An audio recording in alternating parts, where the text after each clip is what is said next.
ஆ. Hello. Sir கேக்குது sir. ஆரம்பிச்சிடலாம். உங்களுக்கு கேட்க மாட்டேங்குதுன்னு நினைக்கிறேன். கேக்குது சார், எல்லாருக்கும் கேக்குது. பேசி எதுவுமே கேட்கல சங்கர். சார் நீங்க பேசுறது எங்களுக்கு கேக்குது, நாங்க பேசுறது உங்களுக்கு கேக்குதா? நம்ம பேசுறது சார் கேட்கலன்னு நினைக்கிறேன். ஓகே. அனைவருக்கும் வணக்கம். இப்ப கேக்குது. சரி சார், நிகழ்ச்சி ஆரம்பிச்சிருந்தோம்.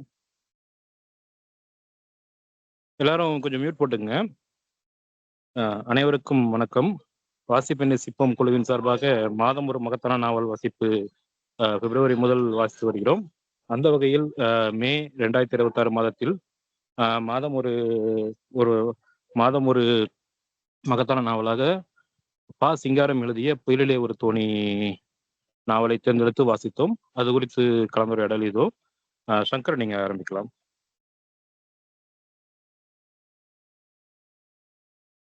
நன்றி. பா. சிங்காரம் அவர்கள் எழுதிய புயலிலே ஒரு தோணி, கடலுக்கு அப்பால், இந்த 2 புத்தகத்துல இருந்து நம்ம இந்த மாதம் ஒரு மகத்தான நாவல்ல புயலிலே ஒரு தோணி எடுத்தது எனக்கு ரொம்ப மகிழ்ச்சியா இருந்தது. இது ரொம்ப ஒரு 3-4 வருஷம் முன்னாடி நான் ஏற்கனவே படிச்சதுதான். ஆனா அப்ப படிச்சதுக்கும் இப்ப மறுபடியும் நம்ம படிக்கிறதுக்கும் வந்து நிறைய இதுல வந்து என்னால இன்னும் அதிகமா ஊன்றி படிக்க முடிஞ்சது. நிறைய விஷயங்கள் கவனிக்க முடிஞ்சது. முக்கியமா இந்த இந்த கதையே வந்து என்ன இதுல வந்து அவர் எழுதியிருக்கிறாரு, அவர் எந்த ஒரு மைண்ட் செட்ல எழுதியிருக்காரு அப்படிங்கிறது வந்து இப்பதான் எனக்கு உண்மையிலேயே நல்லா புரிஞ்சுது அப்படின்னு சொல்லலாம். ஏன்னா இது கடல் கடந்து வேற ஒரு இடத்துல வாழ்ற தமிழர்களோட ஒரு வாழ்க்கை. அங்கே அவங்க ஒரு வட்டி கடை நடத்தி அவங்க எப்படிலாம் கஷ்டப்பட்டாங்க, இல்ல அவங்களோட வாழ்க்கை முறை எப்படி இருந்தது அப்படின்னு மட்டும்தான் முதல்ல நான் புரிஞ்சிருந்தேன். ஆனா இது இப்போ படிக்கும்போது, நம்ம நிறைய புத்தகம் படிச்சதுக்கு அப்புறம் இப்போ இதை அணுகும்போது, இந்த புத்தகத்துல இருக்கிற அந்த லேயர்ஸ் சொல்லி அடுக்குகள், அது வந்து நிறைய வந்து என்னால இந்த தடவை வந்து பார்த்து புரிஞ்சுக்க முடிஞ்சது. அது நல்லா அப்சர்வ் பண்ண முடிஞ்சது வந்து ஒரு நல்ல அனுபவமா இருந்தது அப்படின்னு சொல்லலாம். குறிப்பா வந்து இந்த புத்தகத்தோட தலைப்பு, அதாவது புயலிலே ஒரு தோணி. புயல் அப்படிங்கிறது வந்து ஒரு வெறும் ஒரு நார்மல் புயல் அப்படிங்கிறது இல்லாம, ஒரு வாழ்க்கையோட நிலையற்ற ஒரு தன்மை. அதுதான் வந்து நம்ம இதுல ஒரு குறியீடா வந்து நான் பார்த்தேன். அப்படி ஒரு நிலையற்ற தன்மையில ஒரு மனிதனோட வாழ்க்கை வந்து எப்படியெல்லாம் அல்லாடுது அப்படின்னு சொல்ற மாதிரி. அதனாலதான் அவர் கப்பல்னு சொல்லாம தோணின்னு சொல்றாரு. ஏன்னா ஒரு புயல் அடிக்கும்போது தோணியால எந்த அளவுக்கு அதை தாங்க முடியும், அது எந்த அளவுக்கு அடி வாங்கும் அப்படிங்கிறதெல்லாம் வந்து இந்த கதையை படிக்கும்போது நம்மளால வந்து ரொம்பவே புரிஞ்சுக்க முடியும். ஆரம்பிக்கிற களமே அப்படிதான் இருக்கும். ஏன்னா இந்த புத்தகம் வந்து வந்த காலகட்டத்துல அப்படின்னு பார்க்கும்போது, இப்படி ஒரு கதைக்களம் வந்து யாருக்கும் அறிமுகம் இல்லாத ஒரு கதைக்களம் அப்படின்னு நம்மளால புரிஞ்சுக்க முடியுது. ஏன் அப்படின்னா, ஒண்ணு போரை பத்தின ஒரு தமிழ்ல அந்த அளவுக்கு பெருசா புத்தகம் வந்து இல்ல அப்படின்னு சொல்லலாம். அதாவது நவீன யுக போரை பத்தி, மன்னர்கள் படையெடுப்பு அது இல்லாம நவீன யுக போரை பத்தி, முக்கியமா 2ஆம் உலக போரை பத்தி அப்போதைக்கு வந்து நிறைய புத்தகங்கள் வராத காலகட்டத்துல போரையும், போர்க்களத்தையும், போர் காட்சிகளையும், அங்க நடக்கிற சின்ன சின்ன விஷயங்களையும் வந்து தமிழ்ல வந்து இவ்ளோ ஆழமா வந்து எழுதியிருக்கிறது இந்த புத்தகம் தான் அப்படின்னு நம்ம புரிஞ்சுக்கலாம். 2வது ஒரு புதிய ஒரு கதைக்களம்னு சொன்னா, வெளிநாட்டு வாழ் தமிழர்கள். அதுலயும் வந்து இந்த இந்தோனேஷியா அந்த மாதிரி இடத்துல வாழ்ற ஆளுங்களை வந்து நம்ம வந்து பெருசா நமக்கு யாருமே அறிமுகப்படுத்தல. அது வந்து சிங்காரம் அவர்கள் தான் முதல்ல அறிமுகப்படுத்தியிருக்கிறாரு. அதுவும் மதுரை, திருப்பத்தூர் இந்த மாதிரி இடத்துல இருந்து போயிட்டு அங்கே வந்து அவங்க செட்டிக்கடைன்னு சொல்றாங்க. அதாவது வட்டிக்கு விட்டு சம்பாதிக்கிற ஒரு இது. சின்ன சின்ன தொழில்களுக்கு வந்து வட்டிக்கு கொடுக்குறவங்க. இதுல பற்று, வரவு எழுதுறது, கணக்கு எழுதுறது, பெட்டியடி பையன், அடுத்த ஆள், மேலாள் இப்படின்னு ஒவ்வொரு கேட்டகரி ஆஃப் ஆளுங்களுக்கும் அவங்க வந்து அந்த ரோலுக்கு வந்து அந்த பேர் வச்சிருக்கிறது, அது எல்லாமே நமக்கு ரொம்ப புதுசா இருக்கும். யார் யாருக்கு என்ன ரோலு, அடுத்து ப்ரொமோஷன் ஆனா என்ன ஆவாங்க அப்படிங்கிற மாதிரி நம்மளால அந்த ஹைரார்கி வந்து நம்மளால தெரிஞ்சுக்க முடியுது. கதை ஆரம்பிக்கிறதே பாத்தீங்கன்னா இந்தோனேஷியா அந்த இதுல இருந்து, அப்புறம் அந்த ஜப்பான் துருப்புகள் ஒரு போர்ல வந்து ஜெயிச்சு அவங்களோட ஊருக்குள்ள ஜப்பானோட படை வந்து உள்ள வர்றதுல இருந்துதான் இந்த கதை வந்து ஆரம்பிக்கும். ஆரம்பிக்கிறதே ரொம்ப ஒரு நடுக்கமான ஒரு சூழ்நிலையில, தோத்து போன ஒரு நாட்டுக்குள்ள ஜெயிச்ச நாட்டோட வீரர்கள் வரும்போது அவங்க என்னெல்லாம் ஒரு ஃப்ரீ ஹேண்டா என்னெல்லாம் வந்து அதை வந்து படுத்துறாங்க, அந்த நாட்டுல உள்ள மக்களை, பெண்களை அவங்களெல்லாம் எந்த அளவுக்கு படுத்துறாங்க அப்படிங்கிற மாதிரியான ஒரு காட்சியில இருந்துதான் இது ஆரம்பிக்கும்.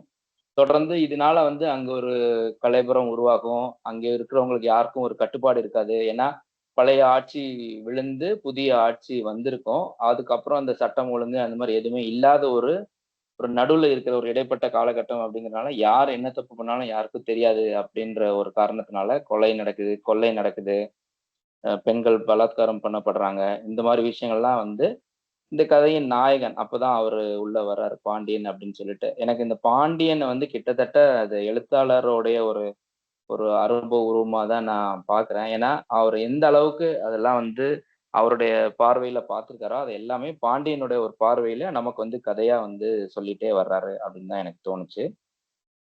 பாண்டியன் அப்படிங்கிற அவரும் ஒரு செட்டி கடையில வேலை செய்ற ஒரு ஆளா தான் இருக்கிறாரு. ஆனா, அவருடைய தமிழ் ஆர்வம் இந்த கதையில எனக்கு ரொம்ப பிடிச்ச விஷயம் வந்து அவருடைய ஒரு தமிழ் ஆர்வம். அது சங்க தமிழ்ல திரும்ப திரும்ப வந்து சிலப்பதிகாரமும், மணிமேகலையும் பேசுற ஒரு ஆள அதுவும் சாதாரணமா இப்ப நம்ம நார்மலா பேசும்போதே வந்து இப்ப நம்ம எப்படி வடிவேல் ஜோக்ஸ் வந்து காமெடிக்காக அப்பப்போ நடுவுல பேசுறோமோ, அது மாரி பேச்சு தமிழ் இருக்கும்போதே, அந்தந்த சூழ்நிலைக்கு ஏத்த மாரி சங்க இலக்கிய பாடல்களையே வந்து அவங்க நடுவுல நடுவுல சேர்த்து பேசுற விஷயம். அது எனக்கு ரொம்ப பிடிச்சிருந்தது.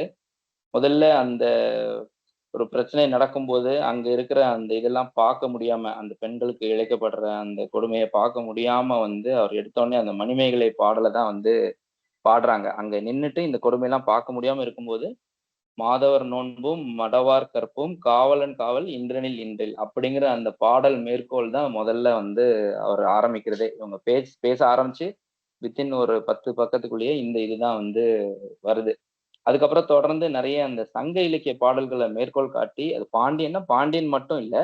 அவர் கூட இருக்கிற நண்பர்களுக்கும் இந்த சங்க இலக்கியத்துல வந்து அவ்வளவு ஈடுபாடு இருக்குது அப்படிங்கிறது, அவங்களுடைய பேச்சிலேயே நமக்கு தெரியுது. நம்மளும் இப்ப சிலப்பதிகாரம் தொடர்ந்து நம்ம கு குழு வாசிச்சோம். அதனால நமக்கு அந்த ஆர்வம் இருக்கிறதுனால என்னன்னு தெரியல. நம்ம படிக்கிற புத்தகத்துல எப்போ சிலப்பதிகாரத்த பத்தின ஒரு ரெஃபரன்ஸ் வந்தாலோ, ஒரு குறியீடு வந்தாலோ, அதனுடைய ஆர்வமும், அதனுடைய ஒரு சந்தோஷமும் எனக்கு இன்னும் ரொம்ப அதிகமாகுது. இந்த கதையிலயும் நண்பர்களோட இருக்கும்போது சங்க இலக்கியத்த பத்தி எல்லாத்தையும் பத்தி பாட்ட பத்தி பேசுறவரு, தனியா இருக்கும்போது அந்த சங்க இலக்கியம் எழுதுன ஆளுங்களையே வந்து தனக்கு முன்னாடி நிக்க வச்சு கேள்வி கேட்கிற மாரி நெறைய விஷயங்கள் பேசுறாரு. அதுலயுமே சிலப்பதிகாரம் எழுதும்போது, "நீங்க இத என்ன நெனச்சு எழுதுனீங்க? இப்படிலாம் வந்து யோசிச்சிருப்பீங்களா? கண்ணகி அப்படி போகும்போது உங்களுக்கு இதெல்லாம் வந்து தோணலையா?" அப்படின்னு கேள்வி கேட்கிற மாதிரியும், சீவக சிந்தாமணி எழுதும்போது அவர்கிட்ட கேள்வி கேட்கிற மாதிரியும், அது மாரி அதையே வந்து ஒரு விமர்சன பார்வையாகவும் எடுத்துக்கிட்டு, அத ஒரு மாதிரி கையாள்ற ஆசிரியர் வந்து எந்த அளவுக்கு அந்த சங்க இலக்கிய செய்யுள்களுக்குள்ளேயும், அதன் பொருளுக்குள்ளேயும் வந்து அவர் மூழ்கி இருந்தார் அப்படிங்கிறது வந்து, அவருடைய அந்த சங்க இலக்கிய ஆர்வத்த வந்து எனக்கு அந்த புத்தகம் ஃபுல்லாவே வந்து எனக்கு அது மேலிட்டது அப்படின்னு சொல்லலாம். அது தாண்டி அவரோட நினைவுகள்ல இருந்து இந்த நூலாசிரியர்கிட்ட பேசும்போது மறுபடியும் மறுபடியும் சிலம்பும், மேகலையும் தான் அவங்களுக்கு வந்துகிட்டே இருக்குது. அது எனக்கு ரொம்ப பிடிச்சிருந்தது. சில இடத்துல இவரே வந்து அவங்கள தர்க்க ரீதியா அந்த கேள்வி கேட்கிறதும் வந்து ரொம்ப பிடிச்சிருந்தது அப்படின்னு சொல்லலாம். ஸோ அது தாண்டி வெளிநாட்டுல இருந்து அவங்களுக்கு வந்து என்னெல்லாம் பொருள் வருது, அது எப்படிலாம் இறக்குமதி பண்ணலாம், ஒரு இடத்துல இருந்து இன்னொரு இடத்துக்கு இவங்க வந்து தொழில் ரீதியா இல்லைன்னா ஒரு புதுசா ஒரு தொழில் தொடங்குறதுக்காக போறது. ஒரு நாட்டுல போரின் காரணமா நடக்கிற பிரச்சனைகள் இன்னொரு இடத்துக்கு கிளம்பி போறது. அந்த போகும்போது உள்ள பயணம். இதுலயும் வந்து ஒரு கப்பல்ல ஏறி இவங்கெல்லாம் ஒரு ஒரு ஒரு ஊர்ல இருந்து இன்னொரு ஊருக்கு கிளம்பி போறாங்க. புது ஊரு, புது இடம். அங்க போய் என்ன பண்ண போறோம் எதுவும் தெரியாம ஒரு மாதிரி ஒரு பிளைண்டா தான் போறாங்க. அங்க போய் ஏதாவது பார்த்துக்கலாம், பண்ணிக்கலாம் அப்படின்ட்டு. இந்த போகுற நேரத்துல நடக்கிற அந்த உரையாடல், அதாவது இது எல்லாமே ஒரே ஊருக்காரங்க, இல்ல பக்கத்து ஊர் அந்த மாரி ஆளுங்களா இருப்பாங்க. அப்போ அவங்களுக்குள்ள நடக்கிற உரையாடல், அவங்களுடைய ஒரு பால்ய காலத்தோட நினைவுகள்ல இருந்து, இளமை காலத்துல இருந்து, அவங்களுடைய முதலாளிகள், அவங்க ஊர்ல இருந்த முதலாளிகள்லாம் எப்படி இருந்தாங்க? அதாவது அந்த காலத்துல முதலாளி, தொழிலாளிக்கான உறவு முறை எவ்வளவு நல்ல விதமா இருந்தது. அதாவது அவங்க கூட வேலை செய்றாங்க அப்படிங்கிறத தாண்டி, அவங்க அவங்களோட வீட்ல ஒரு ஆளா பார்க்குற அளவுக்கு, அங்க அந்த முதலாளிகள்லாம் வந்து அவங்கள வச்சிருந்தாங்க. அங்கேயும் வட்டி தொழில் தான் பண்ணிட்டு இருந்திருக்காங்க ஊர்லயும்.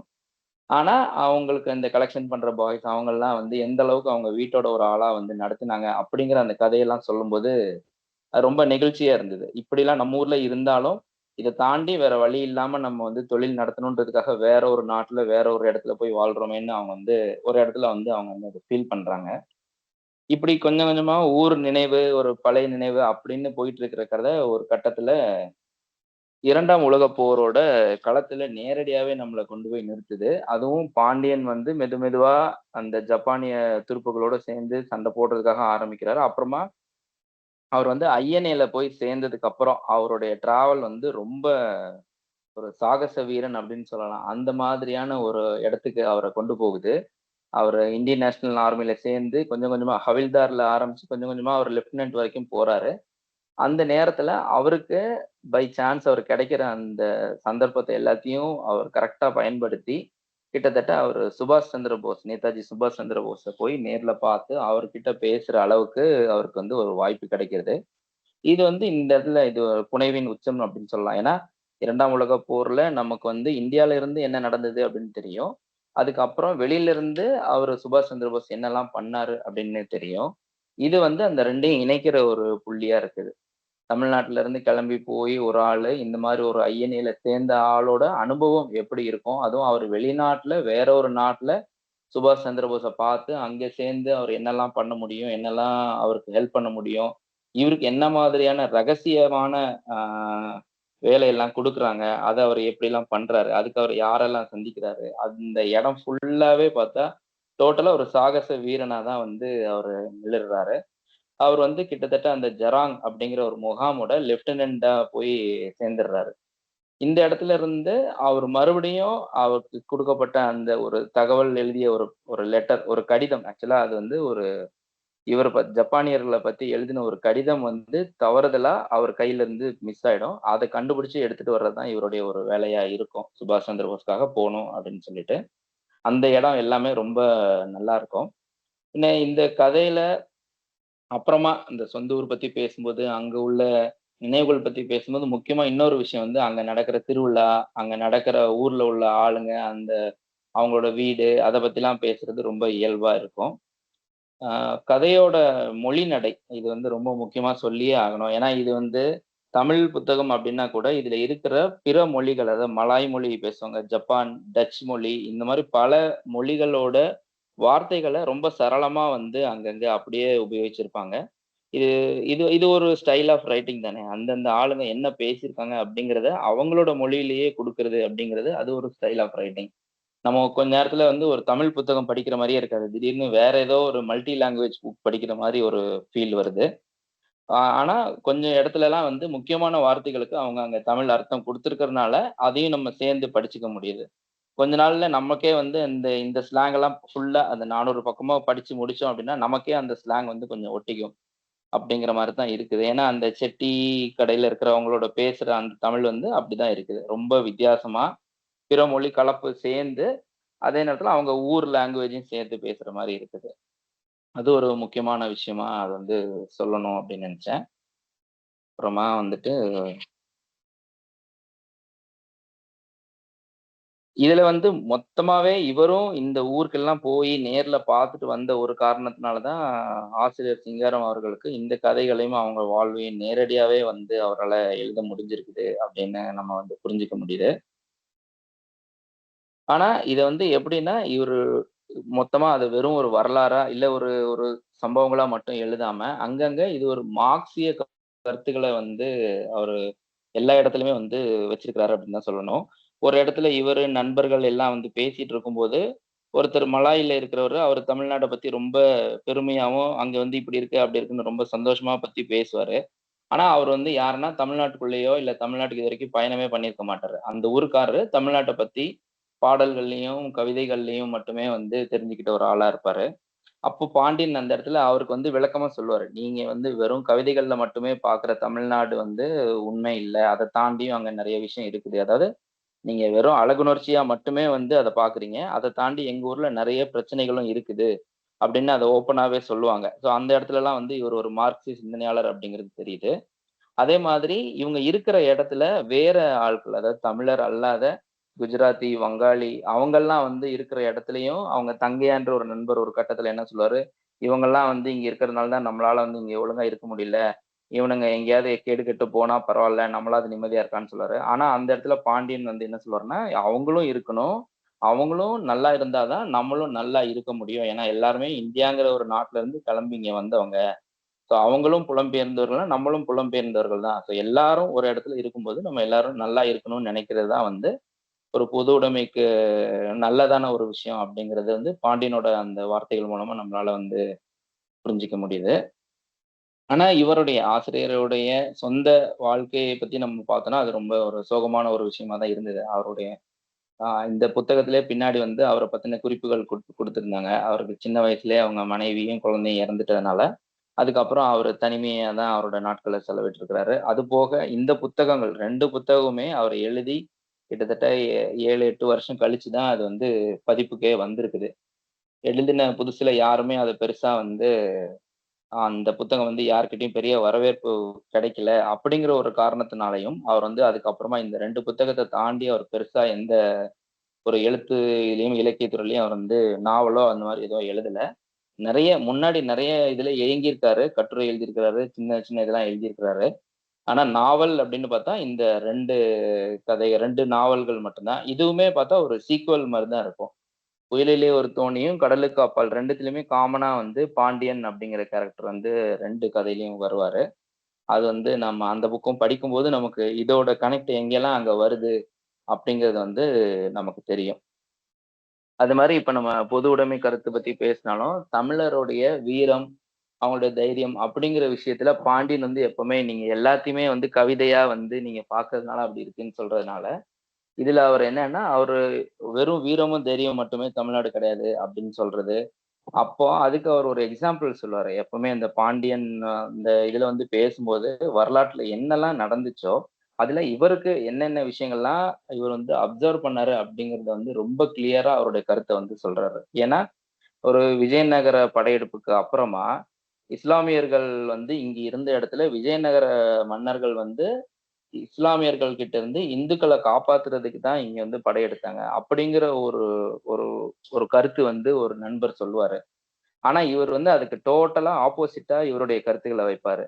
அப்படி வந்து இந்துக்கள காக்கிறதுக்காக மட்டுமே வந்து விஜயநகர அதுக்காகலாம் ஒண்ணும் வரல. அப்படி பார்த்தா விஜயநகர மன்னர்கள் எவ்வளவோ பேர் வந்து போர்ல இருந்து தப்பிக்கிறதுக்கு தன்னுடைய சொந்த மகளையே ஒரு இஸ்லாமியருக்கு கட்டி குடுத்திருக்கிறாரு. மொத்தமா படைகள் இருந்தாலும், ஒரு போர தவிர்க்கணும்னு சொல்லிட்டு, அங்கிருந்து தப்பிச்சு ஓடுன விஜயநகர ராயர் மன்னர்கள்லாம் இருந்திருக்கிறாங்க. இந்த மாரி எல்லாமே வந்து நீங்க அவங்களோட வீரத்த வந்து போடுற மாரி நீங்க பேசுறீங்க. அது மட்டுமே வந்து கிடையாது. வரலாற நீங்க முழுசா படிக்கணும். அப்படிங்கிற மாதிரியான ஒரு இடத்துல கொண்டு வந்து அவர் வந்து அந்த அந்த டிஸ்கஷனயே டோட்டலா வேற ஒரு இடத்துல கொண்டு போய் நிப்பாட்டுவாரு. அதே மாரி இந்த ராணுவ படையில சேர்ந்து ஒரு இடத்துல அவருடைய நண்பர் அவர் கண்ணு முன்னாடியே இறந்து போற விஷயமாகட்டும், அந்த அந்த லெட்டர போய் கண்டுபிடிச்சு எடுத்துட்டு வர்ற அந்த ஒரு நிகழ்வாகட்டும், இந்த இடம் எல்லாமே வந்து ஒரு நல்ல ஒரு திரைக்கதைக்கான ஒரு காட்சிகளா வந்து நான் பார்க்குறேன். அத பார்த்தாலே நமக்கு வந்து அது நம்ம முன்னாடி நடக்கிற ஒரு ஒரு த்ரில்லர் மூவி மாரி தான் இருக்கும். அந்த இடங்கள்லாம் வந்து. ஆ மொழி நடை சொல்லியாச்சு. வேற என்ன? இதுதான் நான் படிச்ச புயலிலே ஒரு தோணி கதையோட என்னுடைய வாசிப்பு அனுபவம். இந்த நூல் வந்து மீண்டும் வாசிச்சு இத பத்தின இவ்வளோ விஷயங்கள் நம்ம திரும்பி படிக்கும்போது, நெறைய புது விஷயங்கள் தெரிஞ்சுக்கிட்டோம் அப்படிங்கிறதுல எனக்கு ரொம்ப சந்தோஷமா இருந்தது. இந்த வாய்ப்பளித்த வாசிப்பை நேசிக்கும் குழுவுக்கு நன்றி.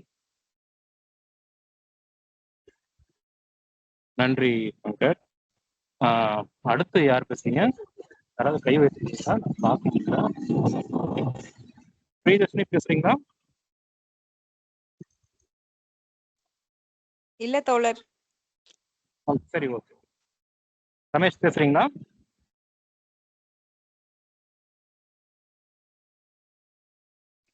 ஹலோ. பேசுங்க பேசுங்க. பேசுறேன் சார், பேசுறேன். நண்பர்கள் அனைவருக்கும் என்னுடைய மாலை வணக்கம்.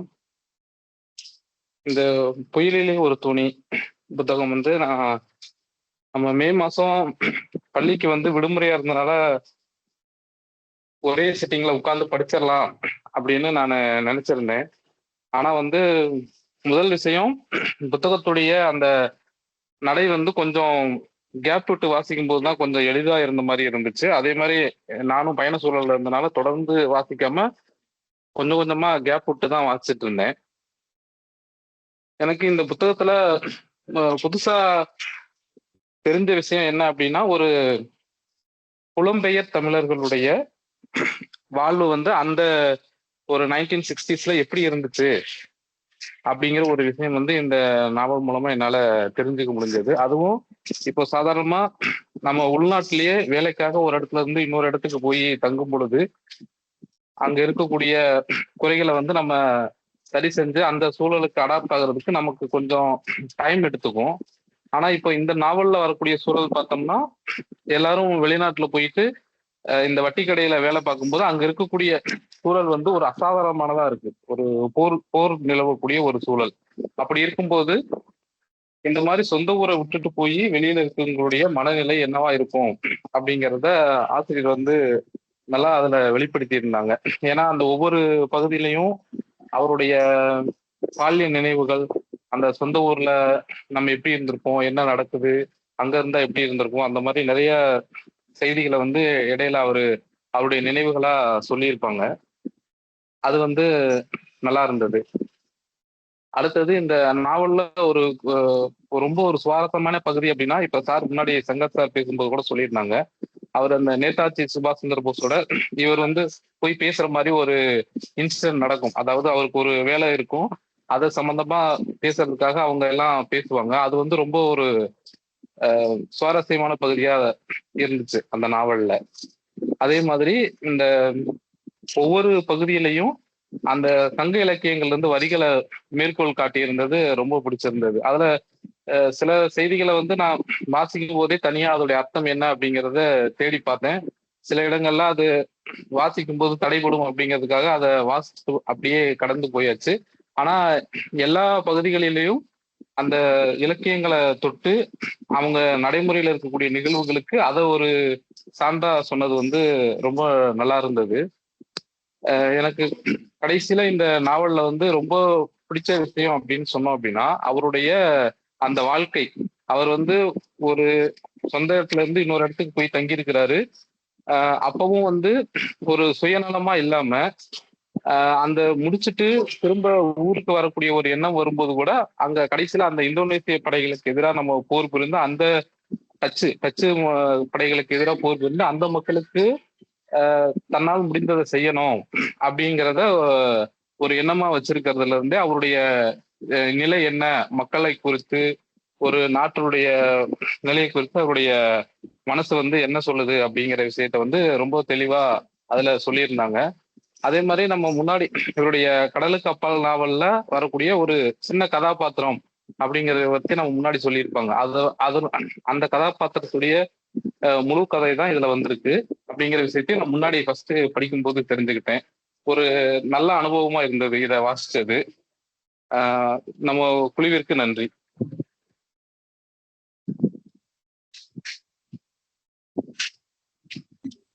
நன்றி. அடுத்து சுகுணா மேம் பேசுறீங்களா?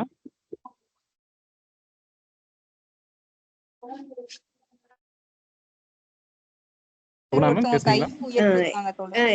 இல்லைங்க கதிர், நான் கொஞ்சம் வீட்டுல கொஞ்சம் கெஸ்ட் இருக்காங்க, நான் கேட்டுட்டு தான் இருக்கேன்.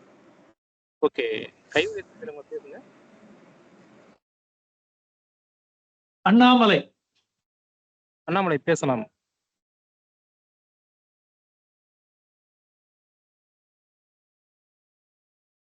அனைவருக்கும் வணக்கம். முதல்ல கேக்குதுங்களா சார்? ஹலோ, கேக்குது பேசுங்க. அனைவருக்கும் வணக்கம். முதல்ல இந்த மாதம் ஒரு மகத்தான நாவலை வாய்ப்பை ஏற்படுத்தி தந்த கதிரவன் அவர்களுக்கு நன்றி. ஏன்னா இது இந்த வாசிப்பு நேசிப்பம் குழுவில் சேர்ந்ததுக்கு அப்புறம் அந்த நாவலை பத்தி கேள்விப்பட்டிருந்தாலும் அதை படிக்கிறதுக்கான ஒரு வாய்ப்பை ஏற்படுத்தி கொடுத்ததுக்கு இப்படி ஒரு சந்தர்ப்பம் அமைஞ்சதுனால அதை படிக்க முடிஞ்சதுன்னு நினைக்கிறேன். முதல்ல இந்த நாவலை 100 பக்கம் கொஞ்சம் பக்கம் படிச்சதுக்கு அப்புறம் என்னால இது எப்படி போகுது, என்ன சொல்ல வராங்க அப்படின்றது எதுவுமே புரியல. சொல்ல போனா நம்ம மொழி நடை அப்படி இருந்தது. சரி, அதுக்கப்புறம் வச்சுட்டு நான் அவங்க வந்து சிறந்த விமர்சனத்தை போட்டிருந்தாரு, கதிரவன் அவர் போட்டிருந்தாரு. அதுக்கப்புறம் அதை போய் படிச்சுட்டு அதுக்கப்புறம் அவங்க என்ன சொல்லியிருக்காங்கன்னு புரிஞ்சதுக்கு அப்புறம் திரும்ப வந்து வாசிச்சேன். முதல்ல என்னை வசீகரிச்ச விஷயம் சொன்ன மாதிரி சங்கர் சார் சொன்ன மாதிரி மொழி நடை தான். இது வேற எந்த நம்ம தமிழ் நாவல்கள் நான் இது வரைக்கும் வாசிச்ச விஷயங்கள்ல இருந்து இது ரொம்பவே புதுமையா இருந்தது. அங்க இருக்கக்கூடிய மொழியே சொல்ல போனா புதுசா இருந்தாலும் வாசிக்கிறதுக்கு ஒரு பெரிய சவாலாவே இருந்தது. அதுக்கப்புறம் அந்த அந்த விமர்சனங்களை படிக்கக்குள்ள எனக்கு தெரிஞ்ச விஷயம் என்னன்னாக்கல, நான் நற்றிணை பதிப்பகத்தை வாங்கியிருந்தேன். அது மக்கள் பதிப்பா போட்டிருந்தாங்க. நேரடியா நாவலுக்கே வந்துட்டாங்க. ஆனா ஒரு சங்கர் சார் அவர் போடுற விஷயத்துல என்ன சொல்லியிருந்தது காலகட்டம், அதுக்காக அவர் பட்ட அதாவது அதை அந்த காலத்திலேயே ஏத்துக்காம அவர் பட்ட மன கஷ்டம் இது எல்லாமே சொல்லியிருந்தது இந்த பதிப்பகத்துல இல்லைன்றதுனால நான் தவற விட்டுருந்தேன். அதுக்கப்புறம் இந்த கதையினுடைய முக்கியமான விஷயம் என்னன்னாக்கல, முன்பின்னாம நகர்ந்த அந்த கதையமைப்பு எனக்கு ரொம்ப பிடிச்சிருந்தது.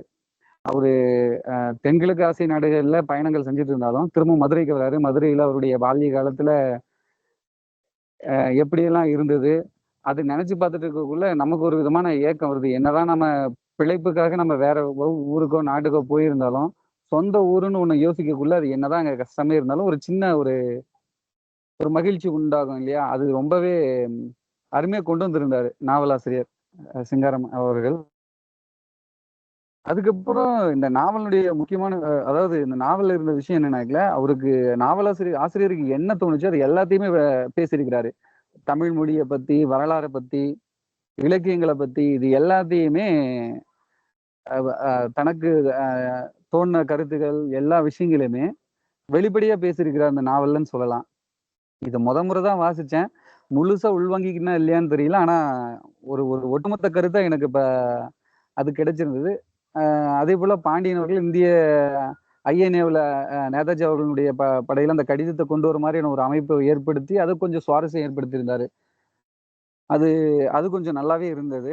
இது இந்த நாவலினுடைய பெரிய சவாலா நினைக்கிறது, இது ஒரு முறை படிச்ச உடனே கண்டிப்பா நமக்கு முழுசும் உள்வாங்கிக்குமா அப்படின்னலாம் கிடையவே கிடையாது. மொழிநடையா இருக்கிறதாகட்டும், கதையில அவரு முன்பின்ன நகர்த்துறதுலாகட்டும், அதுக்கப்புறம் இவரு வெளிநாட்டுல இருந்தாலும் இலக்கியங்களை பத்தி காரசாரமா விவாதிக்கிறதாகட்டும், இந்த மாதிரி நிறைய விஷயங்கள்ல அவரு முன்ன பின்ன நகர்த்தி இதை திரும்ப மறுவாசிப்புக்கு நம்மளை தயார்படுத்துறாரு. இப்போதைக்கு இது ஒரு ஒரு அந்த நாவலை படிச்சிருக்கிறோம் அப்படின்ற ஒரு திருப்திக்காக முடிச்சிருக்கணும் ஒழிய முழுசா உள்வாங்கிக்கிட்டா இல்லையான்னு என்னால சொல்ல முடியாது. சங்கர் சார் சொன்ன மாதிரி ஏற்கனவே ஒரு முறை படிச்சுட்டு திரும்ப மறுவாசிப்புக்கு போகக்குள்ளதான் இதுல இருக்கக்கூடிய மற்ற அடுக்குகள் எனக்கு தெரிய வரும்னு நினைக்கிறேன். புதுமையான ஒரு அனுபவம் மொத்தத்துல சொல்ல போனோம் அப்படின்னா இது ரொம்ப புதுமையான அனுபவம். அதை மட்டும் நான் சொல்லுவேன். இந்த வாய்ப்பை ஏற்படுத்தி கொடுத்த நமது வாசிப்பை நேசிக்கும் குழுவினருக்கு நன்றி.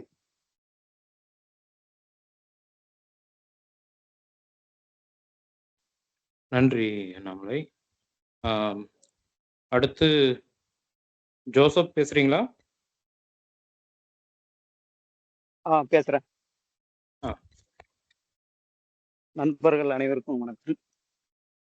இந்த புயலிலே ஒரு தோணி நாவலை ரொம்ப வருஷத்துக்கு முன்னாடியே படிச்சிருந்தேன். ஒரு 10 வருஷத்துக்கு முன்னாடியே படிச்சிருந்தேன். ஆனா அப்போ இது ஒண்ணுமே புரியல. அது வாசிப்போட ஆரம்ப கட்டத்துல இருந்ததுனால இது என்ன நாவல் என்ன ஏது ஒன்றும் புரியல. அதனால இப்போ மறுபடியும் 2வது வாசிப்பு பண்ணும்போது தான் இதுல உள்ள கருத்துக்கள் வந்து நிறைய தெரியுது. அவர் நிறைய வரலாற அவர் கிட்டத்துல இருந்து பார்த்த காட்சிகளை இதுல எழுதியிருக்கிறார்.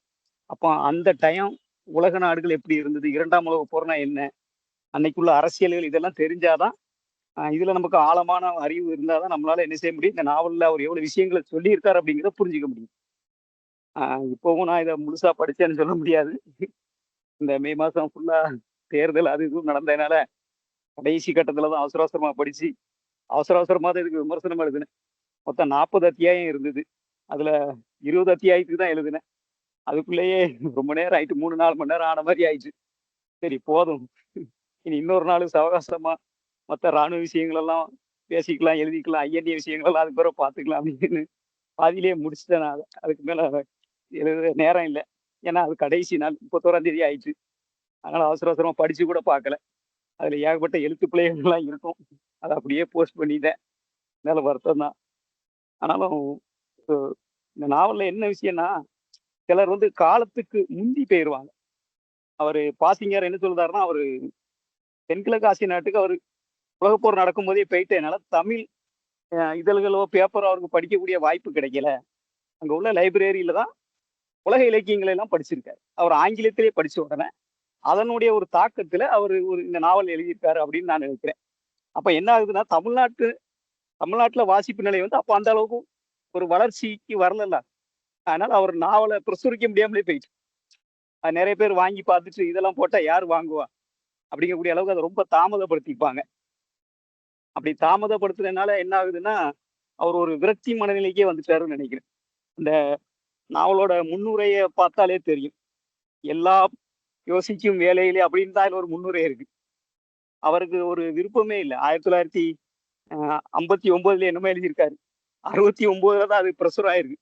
கிட்டத்தட்ட 10 வருஷம் அதை அங்கேயும் இங்கேயும் அதை எடுத்துட்டு மதுரைக்கும் சென்னைக்கும் நான் நிறைய வாட்டி அலைஞ்சிட்டேன் அப்படிங்க. அவருக்கு ஒரு சலிப்பே வந்துட்டு நாவலை பிரசுரம் போடுறதுக்குள்ள. ரெண்டாவது அவர் ஒரு தனிமையிலே தான் இருந்திருக்காரு. என்ன சொல்ல, அவர் 25 வயசுலயே மனைவி இழந்துட்டேன் அப்படிங்கார். முதல் பிரசவத்திலேயே மனைவியும் பிறந்த ஆண் குழந்தையும் இறந்து போச்சு. அதுக்கப்புறம் அப்படியே தனிமையிலே இருந்துட்டேன், மதுரையிலே இருந்துட்டேன், என் கிராமத்துக்கு கூட போகல அப்படிங்க. அப்ப தமிழ்ல என்னென்ன வந்திருக்கு அப்படின்னு அவருக்கு தெரியல. சுஜாதாவும் சிவசங்கரியும் படிச்சு பார்த்தேன், அதுலலாம் ஒரு சரக்கே இல்லை அப்படின்னு போட்டிருக்காரு. அதனால ஒரு விரக்தி மனநிலையிலே தான் அவர் இருக்கார். அந்த முன்னுரையை படிக்கும்போது அப்படிதான் தெரியுது. அவர் என்ன ஒரு உலக வரலாறு, அவர் கண் முன்னாடி பார்த்த ஒரு சம்பவங்களை எல்லாம் அவர் ரொம்ப நெகிழ்ச்சி, ரொம்ப கஷ்டப்பட்டு கூர்ந்து கவனிச்சு தான் அதை எழுதியிருக்காரு. ஆனா அது யாரும் அதை சரியா கொண்டாடாமலே விட்டுட்டாங்க அப்படிங்கிற ஒரு வருத்தம் அவருடைய முன்னுரையில நல்லா தெரியுது. அவருக்கு மட்டும் இல்லை, அது தமிழ் இலக்கிய உலகத்துக்கும் அது ஒரு இழப்பு தான் அப்படிங்கிற மாதிரி தான் அந்த முன்னுரை முடியுது. அப்புறம் ரெண்டாவது அந்த கதை அப்படிங்கிறது அவர் என்ன சொல்றாரு, ஒரு கதைங்கிறது எதுவுமே இதுல இல்லை. இது வந்து ஒரு அன்னைக்கு என்னென்ன நிகழ்ச்சிகள் நடந்தது, என்னென்ன சம்பவங்களை நான் பார்த்தனோ அதை தான் நான் அப்படி எழுதியிருக்கேன் அப்படிங்கிறாரு. ரெண்டாவது அந்த தோணி, புயல்ல போன தோணி, அது வந்து நாங்க போன தோணி தான், நாங்க தான் அதுல மாட்டிக்கிட்டோம் அப்படிங்க. ரெண்டாவது நம்ம மக்கள் பிளப்புக்காண்டி எந்த ஊருக்கு போனாலும் அங்க என்ன நடக்கு அப்படிங்கிறத வந்து அவங்க கூர்ந்து கவனிக்க மாட்டேங்காங்க அப்படின்னு ஒரு ஆதங்கத்தையும் வெளிப்படுத்திருக்காரு. உதாரணமா ஒரு இந்த புயல்ல அந்த தோணி சிக்கிக்கிட்ட நிகழ்ச்சிய அவங்க அன்னைக்கு அந்த தோணியில இருந்த ஆட்கள்கிட்ட எல்லாம் ஒரு விசாரிக்கும் போது அப்படியா, சரியா, ஞாபகம் இல்லையா அப்படியே தான் சொல்லியிருக்காங்க. அதுல அவர் ஒரு வருத்தத்தை சொல்லுவார், நம்ம எங்க போனாலும் நம்ம வேலையை மட்டும் பார்த்துக்கிட்டு நம்ம ஆட்கள் அப்படி இருந்துருதாங்க, சுத்தி என்ன நடக்கு அப்படிங்கிறத அவங்க கூர்ந்து கவனிக்க மாட்டேங்காங்க. ஏன்னா நம்மளை சுத்தி நிறைய விஷயங்கள் இருக்கு, அதெல்லாம் எழுதி நம்ம அது எழுதுறதுக்கு அதுல நிறைய விஷயங்கள் இருக்கு, அதெல்லாம் நம்ம எழுதலாம் அப்படின்னு சொல்றேன். உதாரணமா ஆங்கிலத்தை எடுத்துக்கிடுங்களேன். தென்னிந்தியா சவுத் இந்தியன் ட்ரீஸ் அப்படின்னு சொல்லி கூட அவங்க புக்கு போட்டுதாங்க. ஆனா தமிழ்ல அந்த மாதிரி புக்கு வரமாட்டுக்கு அப்படின்னு ஒரு ஆதங்கமும் படுதாரு. அதனால ஒரு வேலைக்குன்னு நம்ம மக்கள் போறாங்க, அங்க அவங்க வேலையை மட்டும் பார்த்துட்டு அப்படியே இருந்துருதாங்க, சுத்தி நடக்கிற விஷயங்களை கவனிக்க மாட்டாங்க, ரொம்ப ஆதங்கத்தையும் அவர் வெளிப்படுத்தி இருக்கிறாரு. ரெண்டாவது ஒரு ஒரு நகரத்துக்குள்ள ஒரு படைகள் வருது, அந்த இந்தோனேசியா நகரம் விடுதலை அடைய போகுது அப்படின்னு ஒரு மாற்றம் வரும்போது முதல்ல இந்த இளைஞர்கள் தான் அதை வரவேற்கிறாங்க அப்படிங்க. அவங்க தான் அந்த பான்சாயின்னு அந்த முழக்கத்தோட ஜப்பான் படைகள் வரும்போது அந்த இந்தோனேசியா கொடிகளை எல்லாம் ஆட்டிக்கிட்டு இளைஞர்கள் தான் வீதிகளில் வளம் வராங்க அப்படிங்கிறாங்க. எல்லா பொதுவா இதுல எந்த ஒரு மாற்றமும் இல்லை. ஒரு மாற்றம் வருதுன்னா இளைஞர்கள் அதை வரவேற்கிறதும், ஒரு குடும்பஸ்தனா இருக்கக்கூடியவங்க அதை பார்த்து பயப்படுதாங்க அப்படின்னு. இப்போ முதல் அத்தியாயத்திலே இந்த சைக்கிள் கடை வச்சிருக்கக்கூடிய ஒரு ஜப்பான் படைகள் வந்ததும் அவன் ரொம்ப பயந்து பாண்டியனை கூப்பிட்டு விசாரிக்காரு, என்ன செய்யலாம், கொள்ளையடிக்கிறதுக்கு ஏதோ திட்டம் நடக்காம பிள்ளைகள் எல்லாம் என்ன செய்ய அப்படிங்கும்போது அவன் பாண்டியன் சொல்லதான், நீங்க வந்து கடைக்குள்ளே பத்திரமா இருந்துக்கிடுங்க, யாரும் அங்க வரமாட்டாங்க, ஒண்ணும் நடக்காது, தைரியமா அப்படின்னு சொல்லிட்டு ஒரு ஆறுதல் கொடுக்காங்க. அப்ப இது வந்து இந்த வரலாறு அப்படியே வந்துகிட்டே தான் இருக்கு. இப்பவும் புதுசா ஏதாவது ஒரு கட்சி ஆட்சிக்கு வந்துட்டுனா கூட இளைஞர்கள் அதை கொண்டாடுறதும், குடும்பஸ்தனா இருக்கக்கூடியவங்க வருத்தப்படுறதும், அந்த இது அப்படியே தொடர்ந்துகிட்டே தான் இருக்கு. ரெண்டாவது ஒரு மாற்றம் வரும்போது அந்த இடத்துல என்ன நடக்கும், இப்ப அங்க உள்ள கட்சி படைகள் எல்லாம் தோத்துச்சு, ஜப்பான் படைகள் வருது அப்படிங்க, அவங்க சைக்கிள்ல வராங்க, அதுக்கு பிறகு மோட்டர் பைக் வருது, அதுக்கு பிறகு லாரி வருது அப்படிங்க. சைக்கிள் ஊருக்குள்ள வரும்போது என்ன செய்யறாங்க, பெரிய கொள்ளைகள் நடந்துகிட்டே இருக்கு, சட்டம் ஒழுங்கு கெட்டு போகுது. அப்ப இந்த சட்டம் ஒழுங்கு வந்து கெட்டு போறதுக்கு அதை சரி பண்ணதுக்கு ஜப்பான் படைகள் எடுக்கக்கூடிய முயற்சிகள் வந்து ரொம்ப கொஞ்சம் என்ன சொல்ல, அது ஒரு கோரமான ஒரு முயற்சி தான். ஒரு 5 பேரோட தலையை வெட்டி அப்படியே முன்னாடி அடுக்கி வச்சிருக்காங்க அப்படிங்காரு. அப்ப இதெல்லாம் அவர் பாசிங்கார என்ன பண்ணியிருக்காரு, ஓரளவு நேர்ல பார்த்துருக்காரு, அவர் அங்க இருந்ததுனால பார்த்துருக்காரு, இல்லைன்னு அவர் கேள்விப்படுத்தாரு. அந்த விஷயங்களை தான் அவரு எழுதியிருக்காரு. அதுல ரொம்ப பெரிய கற்பனை எல்லாம் ஒண்ணு இருக்க வாய்ப்பு இல்லை. ரெண்டாவது ஒரு கதாபாத்திரங்கிறது ஒரு ஆளா தான் இருக்கணும் அப்படிங்கக்கூடிய ஒரு ஒரு ஆளா தான் இருக்கணுங்க அவசியம் இல்லையே. இப்போ பாண்டியனுங்கிறது கிராமத்தை வர்ணிக்கும் போது, மதுரையை பத்தி சொல்லும்போது அவர் எழுத்தாளரா பா சிங்காரம் அவருடைய அனுபவத்தை கொண்டு வராரு. அதே நேரம் ஐஎன்ஏ உள்ள பாண்டியன் போகும்போது அந்த கேரக்டர் வந்து பா சிங்காரத்தோட நண்பரா இருக்கிறதுக்கு வாய்ப்பு இருக்கு. ஏன்னா அவர் முன்னுரையில என்ன சொல்லுறாருன்னா, இந்த ஐஎன்ஏல இருந்து நிறைய ராணுவ வீரர்களோட அவங்க சாயந்தரம் போல வருவாங்க கிளப்பு அப்படின்னு சொல்றாரு இந்த இடத்துக்கு. அந்த கிளப்புக்கு அவங்க வருவாங்க. வரும்போது அவங்க கூட நான் 4 மணி நேரம் 5 மணி நேரம் நான் உரையாடுவேன். அப்ப அந்த பேச்சுக்கள் அப்படி போகுது அப்படிங்க. அப்போ சில ராணுவ முகாம்களுக்கு நான் நேரடியாகவும் போயிருக்கேன் அப்படிங்க. அப்ப அந்த ராணுவ முகாம்கள் எப்படி வேலை செய்யும், அங்க நடந்த சம்பவங்கள்லாம் உண்மையா தான் இருக்கும். இப்போ பாண்டியன் வந்து நேதாஜியை போய் பார்க்க தான் அவனுக்கு நேதாஜி ஒரு வேலையை, முக்கியமான ஒரு வேலையை கொடுக்குறது, லெப்டினன்ட் பதவியை கொடுக்கறது எல்லாமே அங்க யாருக்காவது நடந்திருக்கும்ல. அவர் பார்த்த அந்த ஐஎன்ஏ வீரர்கள் யாருக்காவது உள்ள சம்பவங்களா தான் இருக்கும். அவர் பாண்டியன் அப்படின்னு ஒரு கற்பனை கதாபாத்திரத்தை அதுல வச்சுக்கிட்டு தான் தவிர அந்த சம்பவங்கள் பெரும்பாலும் உண்மையா இருக்குன்னு தான் நினைக்கிறேன். அந்த ஐஎன்ஏ ராணுவம் எப்படி இருந்தது அப்படிங்கிறத இவர் கதையில இருந்து நமக்கு நல்லா தெரிஞ்சுக்க முடியுது. வேற பெரும்பாலான தகவல் வெளியிருந்து கிடைக்க வாய்ப்பு இல்லை இல்ல இந்த டயத்துல அங்க என்ன நடந்ததுன்னு. ஏன்னா அது ஒரு நேரடி சாட்சி அப்படிதான் நான் நினைக்கிறேன். அந்த ராணுவம் எப்படி இருந்திருக்கும் அப்படிங்கிறது ஏன்னா பேப்பர்கள்லயே வேற செய்திகளே இது வர்றதுக்கு வாய்ப்பு இல்லை. ரெண்டாவது அவர் கிராமத்து இதெல்லாம் சொல்றாரு. பாண்டியன் வந்து அந்த படகுல ஏறி போகும்போது அவனுடைய குழந்தை பருவங்கள்லாம் எப்படி இருந்தது, இப்போ அன்னைக்குள்ள மதுரை எப்படி இருந்தது, அது எல்லாத்தையுமே அவர் கொண்டு வர்றாரு. இந்த நாவலோட சிறப்புங்கிறதே அதுதான். அவர் பார்த்த அந்த காலகட்டம் எப்படி இருந்தது, ஒரு உலகப் போர் நடக்குன்னா அதுக்கு முன்னாடி எப்படி இருந்தது, அது நடக்கும்போது எப்படி இருந்தது, அந்த ரெண்டைக்கும் உள்ள வித்தியாசங்களை காட்டுறாரு. அன்னைக்கு வந்து தமிழ்நாட்டுல பெருசா ஒண்ணுமே இல்லை. மக்களோட மனநிலைங்கிறது எப்படி இருந்ததுன்னா, பெரும்பாலும் இனி வெள்ளைக்காரங்க இருந்து போக மாட்டான், நம்ம தலையெழுத்து இவ்வளவுதான், நம்ம வாழ்க்கை இப்படிதான் போகும் அப்படிங்கக்கூடிய ஒரு மனநிலைக்கு பெரும்பாலான மக்கள் வந்துட்டாங்க. அவன் தங்கையா அந்த டீம் எல்லாம் அவங்களும் உட்காந்து பேசிக்கிட்டு இருக்கும்போது சொல்லுதாருல, இவன் வந்து அந்நியல நான் இணைய போறேன்னு பாண்டின்னு சொல்லும்போது, நீ எந்த நாட்டு மக்களுக்காக போற, அவங்க இப்ப என்ன நிலைமையில இருக்காங்கன்னு உனக்கு தெரியுமா? ஒரு மணியக்காரர் கதையை சொல்லுதாரு. ஒரு மணியக்காரர்கிட்ட டெய்லி வேலை வேணும்னா 2 அடி வாங்கிட்டு போனோம் அப்படின்னு. அப்போ பெரிய வீரம் பேசுற தமிழனெல்லாம் சீக்கிரம் அடிச்சுட்டு விடுங்கய்யா, எனக்கு வேலைக்கு நேரம் ஆகுதுன்னு அவர் முன்னாடி போய் வரிசையா நின்னாங்க அப்படிங்க. தமிழர்கள் வந்து இப்போ இப்படிதான் இருக்காங்க, இந்த மக்களுக்காண்டியா நீ ராணுவத்துல போய் சேர போற அப்படிங்க. இன்னைக்கும் பெரும்பாலானோட மக்கள் நிலை அப்படிதான் இருக்கு. அதுல பெருசா ஒண்ணும் மாற்றம் மாதிரி தெரியல. அடுத்தது அவரு அந்த கிராமத்தை பத்தி விவரிக்கக்கூடிய இடங்கள் வந்து இந்த நாவலோட கொஞ்சம், ஏன்னா போர்களை பத்தி சொல்லும்போது அது கொஞ்சம் ஆக்ரோஷமான இடமா இருக்கும் போதும், அவர் கிராமத்தை பத்தி மதுரையை பத்தி பேசுற இடம் அந்த கதையோட கொஞ்சம் இதமான பகுதிகளா இருக்கு. அது கொஞ்சம் வாசிப்பை கொஞ்சம் நமக்கு முன்னாடி கொண்டு போவதுக்கு நல்ல நல்ல அனுபவமா இருக்கு. அது அந்த கிராமத்து காட்சிகள் எல்லாம் இல்லை அப்படின்னா முழுக்க முழுக்க அது கொஞ்சம் போர் அடிக்கக்கூடிய நிலைமைக்கு தான் போயிருக்கும்னு நினைக்கிறேன்.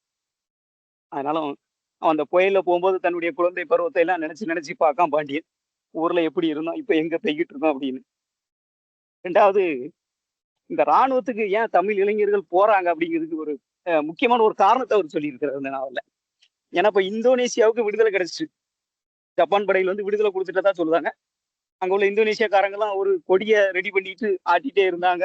அப்படிங்கும்போது அங்க உள்ள மக்கள் இந்தியக்காரர்களை பார்த்து கேட்காங்க, அப்ப இனிமே உங்க நாட்டுக்கு எப்போ விடுதலை வரும் அப்படின்னு. அப்போ அன்னைக்கு வந்து அங்க இருந்த தமிழர்களுக்கு எல்லாம் அது ஒரு நல்ல நம்பிக்கையை கொடுத்துச்சு. ஜப்பானுடைய இந்த வெற்றிங்க, இந்த ஜப்பான் ராணுவம் எப்படிலாம் அவங்க சாகசங்கள் என்னங்கிறதெல்லாம் அவர் இந்த 3வது 4வது அத்தியாயங்கள் எல்லாம் சொல்லியிருக்காரு. ஏன்னா பிரிட்டிஷ் ராணுவத்தெல்லாம் அவ்வளவு ஈஸியால எதிர்த்து ஜெயிக்க முடியாது. அவங்க 300-400 வருஷம் காலனி ஆதிக்கத்துல இருந்து ரொம்ப ஏகப்பட்ட போர்களை நடத்தி நல்ல அனுபவம் உள்ள ஒரு ராணுவம் பிரிட்டிஷ் ராணுவம். இதை ஜப்பான் வந்து ரொம்ப ஈஸியா ஜெயிச்சிருந்தாங்க. 1 வாரம் 2 வாரத்துல எல்லாம் சிங்கப்பூர் எல்லாம் பிடிச்சிருந்தாங்க. மலேசியா சிங்கப்பூர் எல்லாம் 1 வாரம் 2 வாரத்துல விழுந்துருது. அப்படிங்கும்போது அவ மக்களுக்கு ஒரு நம்பிக்கை வந்துருது. அப்ப நாமளும் ஜப்பான் படையோட சேர்ந்துடணும், இல்ல ஜப்பான் உதவியோட இந்தியாவையும் நாம மீட்டுறலாம் அப்படின்னு ஒரு நம்பிக்கையை அவங்களுக்கு கொடுக்கு. நம்பிக்கையும் துணிச்சலையும் கொடுத்துருது. ராணுவத்துல சேர்ந்தா கண்டிப்பா நம்ம நாடு விடுதலை அடைஞ்சிரும். விடுதலை மட்டும் இல்ல, விடுதலை அடைஞ்சிட்டு நம்ம நாடு ஒரு ஐரோப்பிய நாட்டுக்கு இணையா வளர்ந்துரும் அப்படின்னு ஒரு கனவுகளையும் அவங்களுக்குள்ள கொடுத்துருது. அவ அந்த உத்வேகம் தான் அவங்க என்ன பண்ணுதுன்னா இந்த ராணுவத்துல சேர்றதுக்கு ரொம்ப தூண்டி இருக்கு.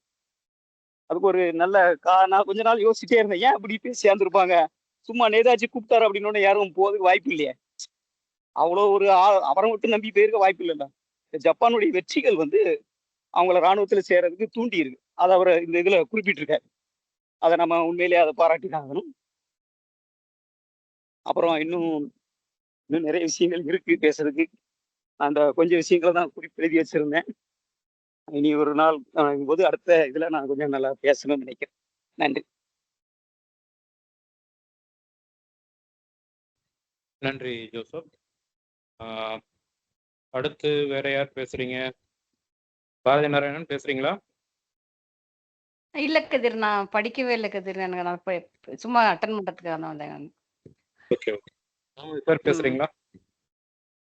தோழர், நான் பேசுறேன் தோழர். நீங்க பேசுங்க. ஆமா, எல்லாருமே மொழிநடை நல்லா இருக்குன்னு நிறைய பேர் சொல்லியிருந்தாங்க. ஆனா இந்த மொழிநடை தான் எனக்கு ரொம்ப கஷ்டமா இருந்தது.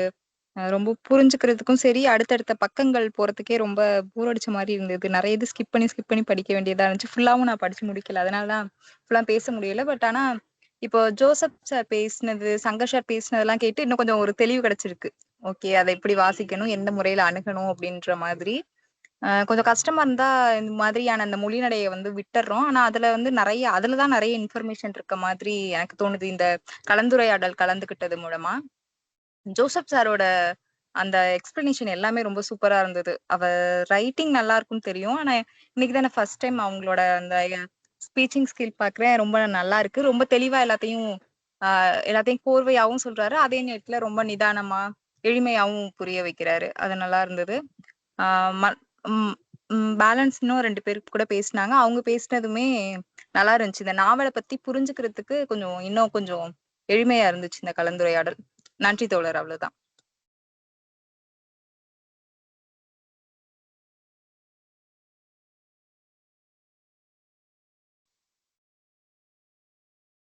நன்றிங்க சார்.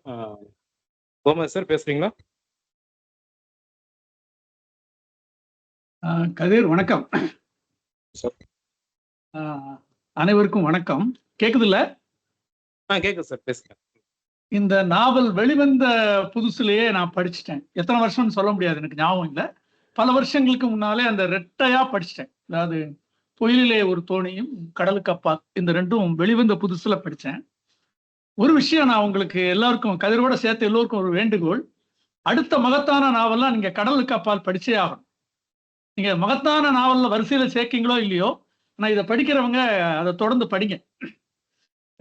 மணிமேகலையும் சிலப்பதிகாரத்தையும் நம்ம எப்படி ரெட்டை காப்பியம்னு சொல்லுவோமோ, அதுபோல இந்த புயலிலே ஒரு தோணியையும் கடலுக்கு அப்பாலையும் நம்ம சேர்த்து படிக்கணும். இந்த கடலுக்கு அப்பால்ங்கிற அந்த தலைப்பு தான் தூக்கி வாரி போடுது. கடலுக்கு அப்பால் எப்ப போனாங்க தமிழர்கள்? நான் அந்த நாவலுக்குள்ள போல, நாவல்ல நான் நினைச்சு இப்போ பேச முடியாது.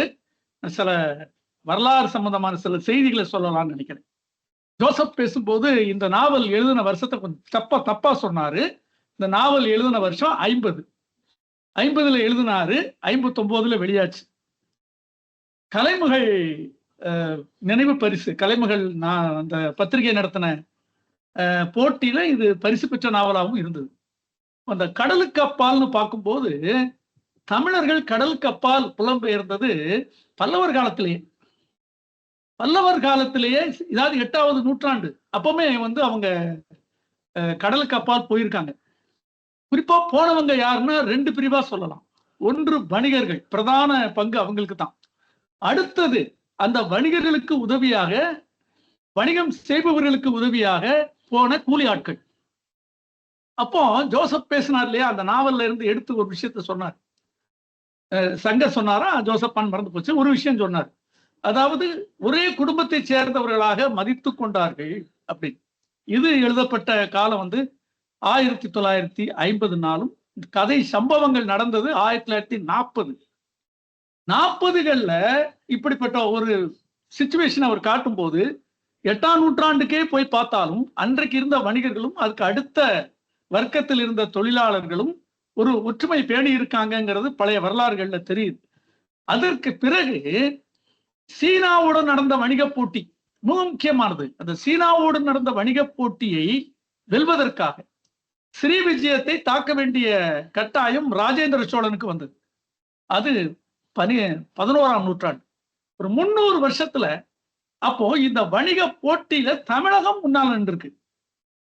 அந்த அந்த தமிழர்கள், அதாவது வணிகம் செய்த தமிழர்களுக்கு பேர் ராணுவம்லாம் இருந்திருக்கு, படை இருந்திருக்கு. அந்த உங்க பேர் கூட 4000ன்னு ஏதோ ஒரு பேர் வரும், ஒரு நம்பரோட சேர்ந்து வரும்.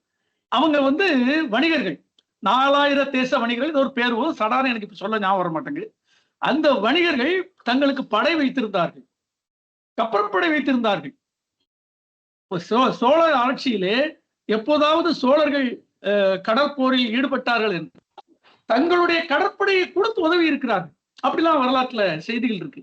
சோ வணிகர்கள் கடலுக்கு அப்பால், அந்த வார்த்தையிலிருந்து நான் திரும்ப வரேன், கடலுக்கு அப்பால் சென்ற முதல் தமிழர்கள் தமிழ் வணிகர்கள், குறிப்பாக நாட்டுக்கோட்டை செட்டிமார்கள். இத முன்னுரையில புயலிலே ஒரு தோணியில சிங்காரம் எழுதும் போது சொல்லுவாரு, செட்டியார்கள் அங்க போய் சேர்ந்த வணிகர்கள்ல செட்டியார்களை தவிர மற்றவர்கள் பிள்ளைகள் ஆனார்கள் அப்படின்னு எழுதியிருப்பார். அந்த பிள்ளை என்பது செட்டியாருக்கு ஈக்குவலா இருக்கக்கூடிய மேட்டிமை சாதியினுடைய பேரு. அங்க போன எல்லாரும் அப்படி மாறினாங்கன்னு சொன்னார். அப்படி பேரை மாத்திக்கிட்டாங்க அல்லது தங்களுடைய ஜாதியை மாத்தி சொன்னாங்கன்னு அதனுடைய குறியீடு. அப்போ நீங்க இதை பார்க்கும்போது அந்த வணிகர்கள் ஒரு பயத்தோடே இருக்காங்க, எப்போதும் படையெடுப்புக்கான பயம். 2ஆம் உலகப் போர் வரும்போது அங்க இருந்த மற்றவர்களுக்கு வராத பயம் அந்த வணிகர்களுக்கு வந்தது. என்ன நடக்குமோ, நமது வணிகம் என்ன ஆகும்? ஏன்னா இதுவரைக்கும் அந்த சூரியன் மறையாத சாம்ராஜ்யத்தினுடைய பாதுகாப்பில் இருந்தார்கள் அவர்கள்.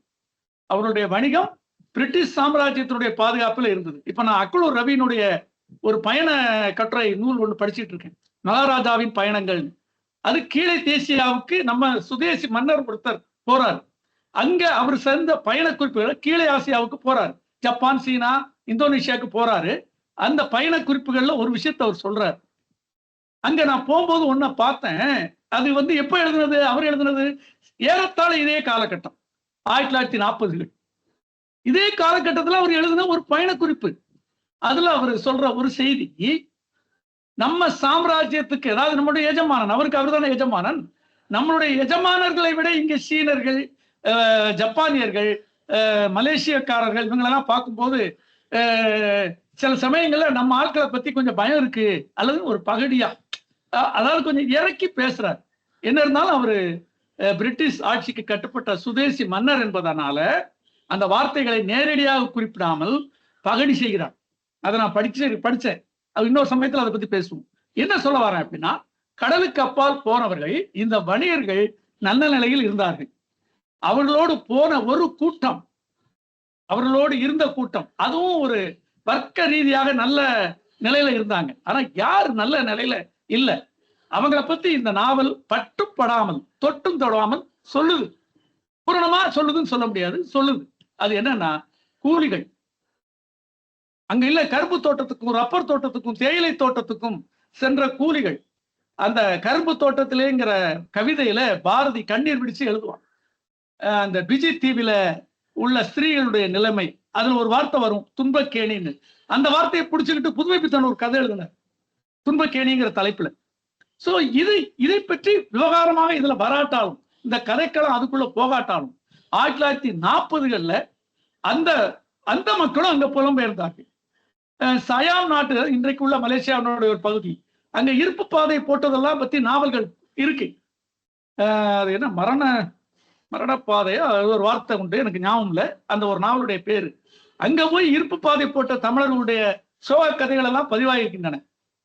ஆனா புயலிலே ஒரு தோணிக்கும் கடலுக்கு அப்பாலுக்கும் என்ன ஒரு முக்கியம்னா, அதை முதலில் பதிவு செய்தது கிழக்காசியாவில் இருக்கக்கூடிய தமிழர்களுடைய வாழ்வியலை முதலாக பதிவு செய்த நாவல்கள் இந்த இரண்டும்.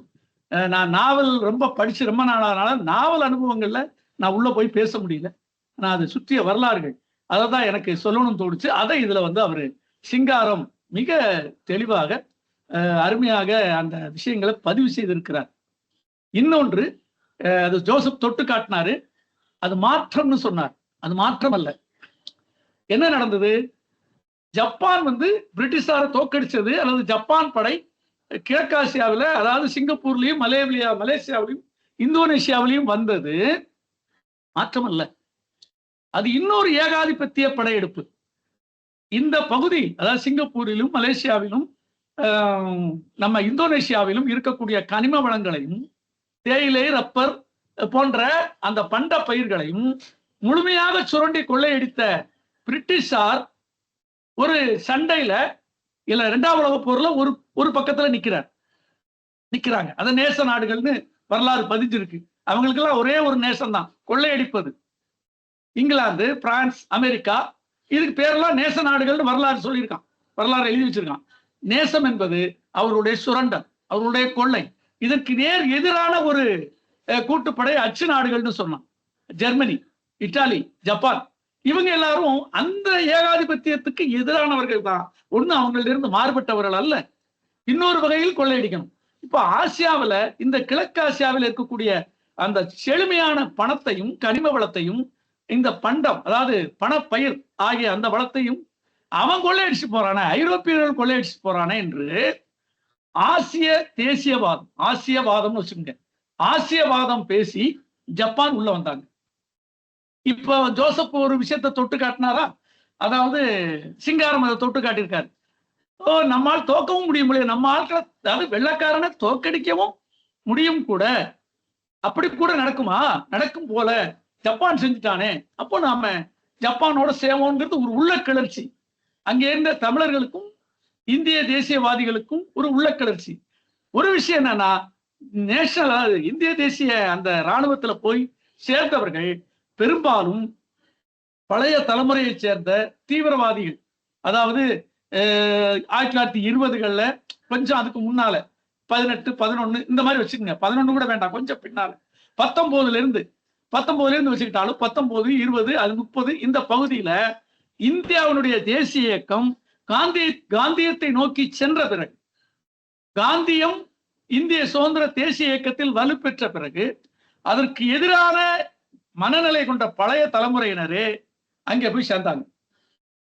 அவர்கள் இந்திய தேசிய இராணுவத்தை தூக்கி பிடித்தார்கள். அவர்களுக்கு கிடைத்த அந்த நம்பிக்கையானது ஜப்பான் கொடுத்தது. சோ வெள்ளைக்காரனை நாம ஜெயிக்க முடியும், ஐரோப்பியர்களை தோற்கடிக்க முடியும் என்ற ஒரு எண்ணத்தை ஜப்பான் விதைத்தது. ஆனா ஜப்பானும் ஒரு பெரிய ஏகாதிபத்திய அரசு தான் என்பதை அவர்களும் புரிந்து கொண்டார்கள். கூடிய சீக்கிரம் புரிஞ்சாங்க. அதுவும் வரலாறுல பதிவாயிருக்கு.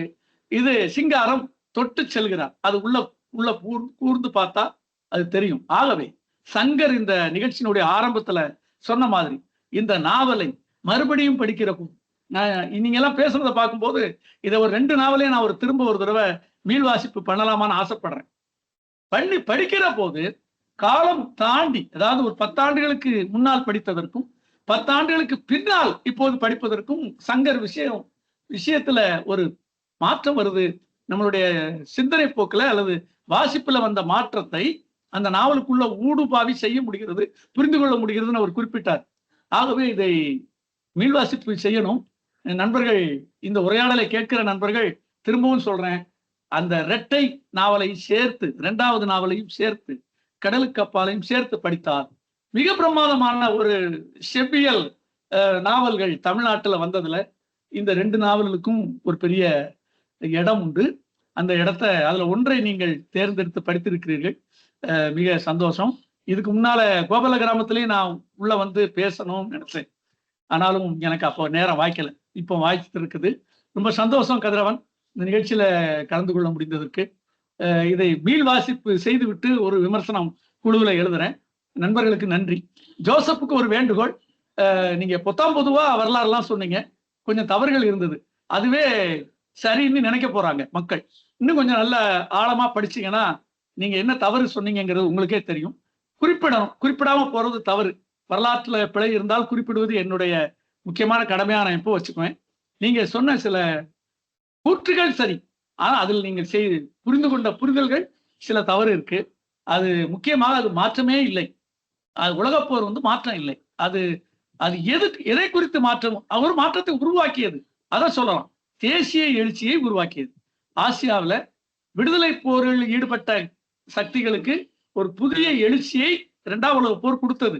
குறிப்பாக மலேசியாவில் ஒரு 3 விதமான போக்குகள் இருந்தது. சைனா ஆதரவோடு இருந்த மார்க்சிய கொரில்லா போர் சக்திகள், சைனாவிலிருந்து செயல்பட்ட, ஆனால் மலேசியாவிலும் இந்தோனேஷியாவிலும் பெரும்பாலான ஜனங்கள் அவங்க தான். அவங்கள ஒரு பகுதி, அதாவது சைனாவினுடைய கொரில்லாக்கள் செய்த சோசியலிசத்தை நோக்கி அவர்கள் செய்வதாக சொன்ன புரட்சி, அதாவது கொரில்லா போர். ஆனால் அவருடைய நோக்கம் அது அல்ல என்பதை நாவல்ல, அதுதான் சொல்லிட்டு வர்ற நாவலே சொல்லி காட்டிடும். அவங்ககிட்ட இருந்த பிழைகளை, தவறை சொல்லி காட்டும். அதையும் கொஞ்சம் கூர்ந்து படிச்சா தெரியும். ஒன்று, ஒரு சக்தி. இரண்டாவது, அந்த சிங்கப்பூரிலும் மலேசியாவிலும் இந்தோனேஷியாவிலும் போன்ற நாடுகளில் ஜப்பானை விட அந்த மக்கள் ஆங்கிலேயர்கள் நல்லவர்கள் என்று நினைக்கக்கூடிய அளவுக்கு ஜப்பானியர்கள் தேவையற்ற அந்த படையெடுப்பினுடைய அந்த அத்தனை கொடுமைகளையும் செய்தார்கள் என்பதும் வரலாற்றுல பதிஞ்சிருக்கு. அதையும் நாசுக்காக சிங்காரம் சொல்லி போவார் இந்த நாவல்ல. அந்த கடலுக்கு அப்பால இன்னும் நல்லா தெரியும். ஆக இந்த ரெண்டு விஷயத்தை தவிர மூன்றாவது விஷயம், நேதாஜி சுபாஷ் சந்திர போஸினுடைய அந்த இந்திய தேசிய இராணுவத்தை பற்றிய ஒரு புரிதலை இந்த நாவல் தந்திருக்கு. அந்த பகுதியை பற்றி, அதாவது இந்திய தேசிய இராணுவத்தை பற்றி நிறைய பதிவுகள், நிறைய நாவல்கள், அபுனைவுகள் நிறைய வந்திருக்கு. நிறைய படிக்கும் போது இவரு அந்த கோணத்தில் உள்ள எல்லாத்தையும் யோசிச்சிருக்கிறாருன்னு இந்த இவருடைய சிங்காரத்துடைய நாவலை படிக்கும் போது எனக்கு புரிதல் வந்தது ஒண்ணு. அப்புறம் பிரியதர்ஷினி சொல்லும்போது இந்த நடையை பற்றி சொன்னாங்க. இது கடினமான நடை அல்ல, அதை நான் உங்களுக்கு குறிப்பிட விரும்புகிறேன். மிக நல்ல எளிமையான நடை. அந்த வட்டார வழக்கு, அதாவது இந்தோனேஷிய ஜப்பான்ல கீழாசியால 1940களில் புழங்கின அந்த வட்டார வழக்கு வேணா நமக்கு கஷ்டமா இருக்கும் இல்லையே, உள்ள பூந்து படிக்க ஆரம்பிச்சாச்சுன்னா கீழே வைக்கவே முடியாத நாவல்கள்னு சொன்னா இந்த ரெண்டையும் சொல்லலாம். நன்றி, வணக்கம் கதிரவன். மற்ற நண்பர்களுக்கும் வணக்கம். நன்றிங்க சார். வேற யாராவது பேசுறீங்களா, இல்லை நான் பேசி முடிச்சிடவா? 8 பேர்ல முத்து விஜயன் நீங்க பேசுறீங்களா? இல்ல கதிரவன், எனக்கு கண்டென்ட் இல்லை, நான் ரீட் பண்ணல. பேசியிருக்கேன். வணக்கம் நண்பர்களே. இது ஒரு இரட்டை நாவல், எல்லாருக்கும் தெரியும். என்னன்னா, ஒரு போர், இந்திய தேசிய இராணுவத்துல இருந்த 2 நபர்கள், ஒருத்தன் பாண்டியன், அது வந்து அவனோட கதையை பேசுறது வந்து புயலிலே ஒரு தோணி. இன்னொருத்தருப்ப அவன் பேர் செல்லையாவா மணிக்கணும் ஒரு குழப்பம். அவன் வந்து அவனோட கதையை வந்து கடலுக்கு அப்பால். இதுலயும் அவன் வருவான், அதுலயும் வருவான். அப்படி ஒரு இரட்டை நாவல், நல்லா இருக்கும். நான் கடலுக்கு அப்பால் படிச்சுட்டேன். புயலிலே ஒரு தோணி இப்பதான் படிச்சேன், இந்த மாதம் தான் படிச்சேன். எனக்கு கடலுக்கு அப்பால்லாம் ரொம்ப பிடிக்கும். ஏன்னா ஒரு ஒரு முழுமையான நாவலா இருக்கும். சரி, அதை நம்ம சார் சொன்ன மாதிரி இந்த நாவல் வாசிச்ச எல்லாரும் அந்த நாவலையும் வாசிச்சா இன்னொரு கலந்துரையாடல் கூட நடத்தலாம். அடுத்த விஷயத்துக்கு வருவோம். முதல்ல இந்த நாவல் வந்து எதை பேசுது, இந்த நாவல்ல முக்கியமா நம்ம தெரிஞ்சுக்க வேண்டிய ஒரு விஷயம் என்ன தெரியுங்களா?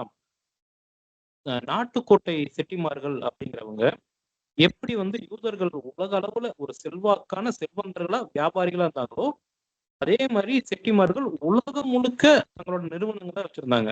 இந்த நாவல் சொல்ற மாதிரி வெறும் வட்டி கடை மட்டும் இல்ல, வியாபார சம்பந்தமா இதுலயே வரும். 65 நாட்டுல கம்பெனி வச்சிருந்தாங்க, அவங்க அப்படி இருந்தாங்க இப்படி இருந்தாங்கன்னு சொல்லி வரும். அதெல்லாம் கதை இல்ல, உண்மையாலேயுமே அவ்வளவு செல்வாக்கு இருந்தது. இந்தியா சுதந்திரம் அடைஞ்சு, இந்த 2ஆம் உலக போர் முடிஞ்சு இந்தியா சுதந்திரம் அடைஞ்ச உடனே தமிழர்கள் சந்திச்ச முதல் இழப்புங்கிறது செட்டிமார்களோட வணிகம் வீழ்ச்சி அடைஞ்சதுதான். சரியா சொல்லணும்னா, அப்போ குஜராத்திகள், பனியாக்கள், செட்டிகள், இவங்க 2 பேரும் தான் வணிகத்துல உச்சத்துல இருந்தாங்க. சுதந்திரம் அடைஞ்சதுக்கு அப்புறம் பனியாக்களோட இது வளர்ச்சி அதிகமாச்சு, செட்டிகளோட இது குறைஞ்சிட்டே போச்சு உலக அளவுல. இது வந்து உங்களுக்கு ஒரு சரியா புரிஞ்சுக்கணும்னா, ஏகே செட்டியார்னு ஒருத்தர் இருப்பாரு. பயனிலக்கியத்துல அவரோட புத்தகங்கள் எல்லாமே நம்ம படிப்போம். உலகம் சுற்றும் தமிழர்கள் அவருக்கு பட்டமே கொடுத்துருப்பாங்க. ஒரு 1900 ஸ்டார்டிங்ல இருந்து 905, 10 அந்த பீரியட்ல இருந்து உலகம் முழுக்க சுற்றி பயணக்கட்டு எழுதுவாரு. அவர் எங்க போனாலும், உலகத்துல எங்க போனாலும் அங்க ஒரு செட்டியார் கம்பெனி இருக்கும். அவங்க வந்து இவருக்கு ஏதாவது ஹெல்ப் பண்ணுவாங்க, அதை அவர் குறிப்பிட்டே வருவாரு. அந்த அளவுக்கு உலகம் முழுக்க வணிகர் இருந்தது. முதல் உலக போரும் 2ஆம் உலக போரும் இவங்க இந்த ஒரு நெட்வொர்க்கை பயங்கரமா அடிச்சது. அது ஒரு விஷயம் நம்ம இந்த இதுல நாவல புரிஞ்சுக்கணும். ரெண்டாவது, இந்த யுத்தம் இருக்கு பாத்தீங்களா, இந்த உலகப்போர்ல வந்து தமிழர்கள் கடந்துக்கிறது சம்பந்தமா இன்னொரு நாவலையும் நான் சொல்லிடுறேன். டைகரைஸ் அப்படின்னு சொல்லிட்டு பாலமுருகன் எழுதின ஒரு சோழகர் சொல்லி எழுதின நாவல் வந்து டைகரைஸ். முதல் உலகப் போர்ல வந்து கலந்துகிட்ட தமிழர்கள் பத்தின நாவல் அது. நானும் இன்னும் வாசிக்கல, பட் வாங்கி வச்சிருக்கேன். அதை படிக்கணும். அது வந்து முதல் உலகப் போர்ல கலந்துக்கிட்டது. அதை பத்தி இவரு எழுதியிருப்பாரு, பாரதியாரோட ஃப்ரெண்ட் ஒருத்தர் எழுதியிருப்பாரு. ஒரு கோமஸ் சார் மேபி தெரியும். முதல் உலகப் போர் போயிட்டு ரிட்டர்ன் வந்து பாரதியாரை மீட் பண்ணியிருப்பாரு. அவரை அது அது இது ரிலேட்டடா வரும். சாமிநாத சர்மாவா? சாமிநாத இல்ல சார், சர்மாவா? அவர் வந்து பர்மாவில இருந்து பர்மா நடைவழி பயண குறிப்புகள் அவர் எழுதினது. ஆமா, நீங்க சொல்றது யாரு? இன்னொருத்தர் சொல்லுங்க. முதல் உலகப் போர் முடிச்சுட்டு வந்து பாரதியாரை சந்திச்சு அந்த அனுபவத்தை சொல்லியிருப்பாரு. அவரு ஒரு பத்திரிகை கூட நடத்திருப்பாரு. தம்பி அப்படின்னு சொல்லி அவருக்கு ஒரு கட்டுரை மாதிரி எழுதியிருப்பாரு. அது வந்து சமச்சீர் புத்தகத்துல கூட ஒரு பாடமா இருக்கும். நான் அப்புறம் நினைவு வந்தா நான் சொல்றேன். எனக்கு நினைவு வரல, நான் நினைவு வந்தா சொல்றேன். தமிழர்களோட பங்களிப்பு இருக்குன்னு நான் சொல்றேன். அவ்வளவுதான். இரண்டாம் உலகப் போர் ஆரம்பிக்கிறதுல வந்து இந்த கதையே இந்த கதையை பாத்தீங்கன்னா, இந்த உலகப் போர் ஆரம்பிக்கிறதுக்கு முன்னாடி, இந்த இந்திய தேசிய ராணுவம் ஆரம்பிக்கிறதுக்கு முன்னாடி ரொம்ப சாதாரணமா இருந்த இளைஞர்களோட வாழ்க்கை அப்படியே மாறும். இவங்க ரொம்ப நார்மலா தான் லைஃப் தான் வாழ்ந்துட்டு இருப்பாங்க. இப்போ இவன் இந்த யுத்தம்லாம் முடிச்சுட்டு திரும்ப தமிழ்நாட்டுக்கு வந்து நாகப்பட்டினத்துக்கு வந்து ஆயிஷாவை மீட் பண்ணும்போது ஆயிஷா ஒரு வார்த்தை சொல்லுவா, உன் கண்ணுல நெருப்பு இருக்கு, உன் கண்ணுல நெருப்பு இருக்கு, நீ திரும்ப போயிடு, ஆனா அந்த கூட்டத்துல சேராது அப்படிங்கிற மாதிரி சொல்லுவா. இதேதான் வந்து பாத்தீங்கன்னா கடலுக்கு அப்பால்ல இவன் ரிட்டர்ன் ஆகும் போதும் இந்த நாவல்லயே வரும். இவனுக்கு வந்து இவனைத்தான் நாங்க கல்யாணம் பண்ணிக்க போறோம், நிச்சயமா இருக்குன்னு சொல்லுவாங்க. அந்த பொண்ணோட அப்பா வந்து அதுல சொல்லுவாரு, இல்லடா நீ போருக்கு போய் பொண்ணு பழகிட்ட, நம்ம வட்டி தொழிலுக்கு இந்த மாதிரி குனிஞ்சு கும்பிட்டு போடுறவன் தான் செட் ஆவான், நெஞ்ச நிமித்தி இருக்கவன் செட் ஆக மாட்டாங்க மாதிரி அந்த அந்த ஒரு சாதாரணமானவன் ஒரு இதுல ஏதோ ஒரு யுத்தமோ ஏதோ ஒரு காரணத்தினால ஒரு கொலையோ இல்ல ஒரு வன்முறையை பார்த்ததுக்கு அப்புறம் ஒரு மனிதன் எப்படி மாறுறான் அப்படிங்கிற டிரான்ஸ்பர்மேஷன் வந்து இதை விட கடலுக்கு அப்பால நல்லா சொல்லியிருப்பாங்க. அது அந்த விஷயத்துல எனக்கு அது பிடிக்கும். இந்த புத்தகம் வந்து என்ன அடிக்கடி 2 பேரும் ஞாபகப்படுத்துனுச்சு. யாருன்னா நம்ம சேகுவாரா. நான் சமீபத்துலதான் அவரோட வாழ்க்கை வரலாறு படிச்சதுனால கூட இருக்கலாம், அவரோட தன்னலாட்டு குறிப்பு எல்லாம் படிச்சதுனா கூட இருக்கலாம். ஏன்னா தன்னோட தேசத்தை விட்டு வேற ஒரு தேசத்துக்காக போய் போராடுறது மட்டும் இல்லாம அந்த கொரில்லா போர் முறையை வந்து பின்பற்றினது. ஒருவேளை அந்த காலகட்டத்துக்கு அப்புறம் அந்த இந்த நாவல் எழுதப்பட்டதுக்கு அப்புறம் தான் சேகுவாரோட அந்த இதெல்லாம் நடந்திருக்கு. என்ன இதுனா, நம்ம மோகன் இருக்காரு இல்லைங்களா, நம்ம கூட அவரோட எழுத்தாளர் கொண்டாட்டம்லாம் படிச்சிருக்கோம். அவர் ஒவ்வொரு எழுத்தாளருக்கும் நடைவழி பயணம் எழுதும் போது சிங்காரத்தை பத்தி எழுதுறப்ப அவரோட இந்த பேரிட ஒரு தோணியில ஒரு 30 to 40 பக்கம் கொரில்லா யுத்தத்தை பத்தி மட்டுமே எழுதின குறிப்பு இருந்தது. எல்லாமே தொலைஞ்சு போச்சு பிரசரிக்கிறதுக்கு முன்னாடின்னு சொல்லுவாரு. எனக்கு ரொம்ப கஷ்டமா இருந்தது அதை படிச்சப்ப. ஏன்னா அவ்வளவு முக்கியமான கண்டென்ட். இதுல கூட பாத்தீங்கன்னா ஒரு டச்சுக்கு எதிராக ஒரு 3 கொரில்லா யுத்தத்துல பாண்டியன் ஜெயிச்சு கொடுத்தால் மட்டும் சிம்பிளா போயிடும். ஆனா அந்த கொரில்லா யுத்தங்கள் எப்படி நடத்தப்பட்டுச்சு அப்படிங்கிற கதிரவன் ஒரே ஒரு தகவல் இந்த இடத்துல, ஒரே ஒரு தகவல். அவர் எழுதின அந்த குறிப்புகள் தொலைந்த நாவல் வந்து கடலுக்கு அப்பால். இல்ல நீங்க சொன்னது இல்ல கரெக்ட், நீங்க மோகன் சொன்னது கரெக்ட். ஆனா கடலுக்கு அப்பால் தான் அப்படி ஆகிவிட்டது. அந்த கடலுக்கு அப்பால் வெளியே வரும்போது நிறைய குறிப்புகள் இல்லாம வந்தது அப்படிங்கிற ஒரு செய்தி இருக்கு. நீங்க சொல்றதோட அது பொருத்தி போகுது. குறிப்பு முழுசா இல்லாம போயிடுச்சு அப்படிம்பாங்க. 2வது இந்திய தேசிய ராணுவம் வந்து இதுல ரொம்ப இதுல போய் ஜாயின் பண்ணாங்க. அதுல ஒரு லெட்டர் ரெக்கவரி மிஷன் மட்டும்தான். அதுவுமே போய் பொண்ணுங்கிட்ட பேசி மயக்கிறது, அப்புறம் ஒரு கொலை பண்றது, அதோட முடிஞ்சிடும். இந்திய தேசிய ராணுவத்துல இருக்க வந்து அதுல ஜாயின் பண்றவங்களுக்கு என்ன மாதிரி ட்ரைனிங் அப்படின்னு சொல்லிட்டு ஒரு சின்ன குறிப்பு நான் ஒண்ணு படிச்சிருக்கேன். அவ்வளோ கஷ்டமான ட்ரைனிங் இருக்கும். அதெல்லாம் இந்த நாவல் இல்லைங்கிறது எனக்கு வருத்தம் தான். தினசரி காலையில எத்தனை மணிக்கு எந்திரிச்சு எவ்வளவு ஓடி என்னென்ன ஒர்க் அவுட் பண்ணணும் அப்படிங்கிறத பார்க்கும்போது இவ்வளோ இங்க இருந்து கிளம்பி போய் இவ்வளவு கஷ்டப்பட்டாங்களா அப்படிங்கிற மாதிரி இருக்கும். ஏன்னா போய் சண்டை போடுறது கூட ஈஸியா இருக்கும் போல, இவர்கிட்ட ட்ரைனிங் எடுக்கிறதே பயங்கர கஷ்டங்கிற அளவுக்கு பண்ணியிருப்பாங்க. ஏன்னா அந்த இதெல்லாம் கொஞ்சம் வச்சிருந்தாங்கன்னா ஒரு வட்டி கடையில வேலை பார்த்த ஒருத்தன் எப்படி கொரில்லா யுத்தத்துக்கு தலைமை தாங்கிற அளவுக்கு மாறி இருப்பான் அப்படிங்கிற ஒரு விவரம் தெரிஞ்சிருக்கும். இதுலயே கூட பாத்தீங்கன்னா இவரு உள்ளுக்குள்ள சண்டை போட்டு அதுலயே இது பண்ணி அதுல உள்ள அவங்க ராணுவ கைதியா இருந்து திரும்ப வெளியே வந்து எவ்வளவு டிரான்சாக்ஷன் அதுல இருக்கும். அந்த இதுலயே வந்து இதுக்கு முன்னாடி பாலகுமாரனோட நாவல்ல வந்து ஒரு இடத்துல வரும், ஒரு இதுல சொல்லுவாரு, நான் வந்து பேரிலே ஒரு தோணில வர பாண்டிய மாதிரிதான், நான் ஒன்னும் யுத்தத்துல செத்து இருக்கணும், நான் சாகலைன்னா அடுத்த யுத்தத்தை தேடி நான் போவனே தவிர என்னால அமைதியான வாழ்க்கை வாழ முடியாது அப்படிங்கிற மாதிரிதான் பாண்டியன் வந்து அடுத்தடுத்த யுத்தங்களை தேடி போயிட்டே இருப்பான். அவன் ஆசைப்பட்ட மாதிரியே தான் யுத்தத்துல தான் இறப்பான். இன்னொன்னு இப்போ சமீபத்துல ஃபேமிலி மேன் அப்படின்னு சொல்லிட்டு ஒரு வெப் சீரிஸ் தமிழன் ஒருத்தர் அதை எழுதி இப்ப ரைட்டரா இருக்காப்புல, நம்ம சமந்தா வந்து அவங்களதான் கல்யாணம் பண்ணியிருக்காரு அந்த ரைட்டரை. அதுல வந்து ஒரு இது வரும் என்னன்னா, பார்டரை கடக்கணும், மணிப்பூர் பக்கத்துல அங்க பார்டரை கடந்து போகணும், யாராவது ஒரு ஹெல்ப் பண்ணுவானோன்னா இருடா சுப்பு வருவான் சுப்பு வருவான் சுப்பு வருவான்னு சொல்லிட்டே இருப்பாங்க. ஸோ இந்த பேரை கேட்டோம்னா நம்ம யாரோ ஒரு தமிழ வருவான்னு பார்த்துட்டு இருப்போம், திடீர்னு ஒரு நார்த் ஈஸ்ட் வருவான், நீ யாருப்பா அப்படின்னோடனே இது மாதிரி இந்த கலவரத்துல வந்து அங்கிருந்து பர்மால இருந்து கிளம்பி நாங்க இங்க வந்து தங்கிட்டோம், என்னைக்காவது அந்த பிரச்சனை தெரியாம திரும்ப அங்க போயிடலான்னு, பட் 3 தலைமுறை இங்கே தான் இருக்கும் அப்படிம்பாங்க. தமிழர்கள் கொஞ்சம் பேர் நார்த் ஈஸ்ட்ல இன்னமும் அப்படியே இருக்காங்க அப்படிங்கறத வந்து அது பதிவு பண்ணும். இது வந்து ஒரு முக்கியமான இந்திய தேசிய ராணுவத்துல மட்டும் இல்ல, அந்த பர்மா கலவரத்துல தமிழர்கள் இருந்தது வந்து ஒரு முக்கியமான கதை. அது அதிகம் சினிமாவில் வந்து அங்கிருந்து தப்பிச்சு வந்ததா தான் நிறைய சிவாஜி படங்களை பார்த்திருக்கேன். இந்திய தேசிய ராணுவத்துல ஒரு சிவாஜி இருப்பாப்புல, நம்ம இந்தியன் படத்துல கமல் இருப்பாப்புல, போட்னு ஒரு படம் வந்து அதுல MS பாஸ்கர் இருப்பாப்புல. மத்தபடி அதிகம் அதை பதிவு பண்ணல. அநேகன் படத்துல அங்கிருந்து தப்பிச்சு வர மாதிரி தனுசு கட்டுவாங்க, அவ்வளவுதான் தவிர. ஆனா இது ரொம்ப ஒரு நல்ல வரலாறு, தமிழர்களோட வரலாறு, அது அதிகம் பேசல. இன்னொன்னு எனக்கு அது யார் சொன்னாங்க தெரியல, அந்த காலத்துல இருந்து திரும்ப சிலப்பதிகாரம் பதிப்பிக்கிற வரைக்குமே யார் சிலப்பதிகாரத்தை பாதுகாத்து வச்சாங்க அப்படின்னு ஒருத்தர் கேட்டாரு. யாரா இருக்கும், நானும் ஒவ்வொருத்தரும் பேசுனேன், நாட்டுக்கோட்டை செட்டிங்க தான், அவங்களுக்கு வந்து இது அவங்க அந்த கோவலன் கண்ணகி எல்லாருமே அவங்க இனம் அப்படிங்கிறதுனாலயே ரொம்ப ஒவ்வொரு குடும்பத்திலயும் அதை மனப்பாடம் பண்ணி வச்சிருப்பாங்களாம் அப்படின்னு ஒருத்தர் சொன்னார். இது வந்து உண்மைன்னு தெரியல. இதுல பாத்தீங்கன்னா கிட்டத்தட்ட நான் தான் சொன்னேன் கதிர், நான் தான் உங்ககிட்ட சொன்னேன். எப்ப சொன்னேன்னு சொல்றேன். பாண்டிச்சேரி நடைபயணத்தின் போது அந்த பிள்ளையார் கோயிலை காட்டினேன் இல்லையா, அந்த பிள்ளையார் கோயில் நாட்டுக்கோட்டை செட்டியார்கள் கட்டின கோயில், அந்த அந்த அந்த நாகரிகத்தின்படி அது அமைக்கப்பட்டிருக்குன்னு சொல்லிட்டு சிலப்பதிகாரத்தை அவங்கதான் தூக்கி சுமந்தாங்கன்னு நான் உங்ககிட்ட சொன்னேன்.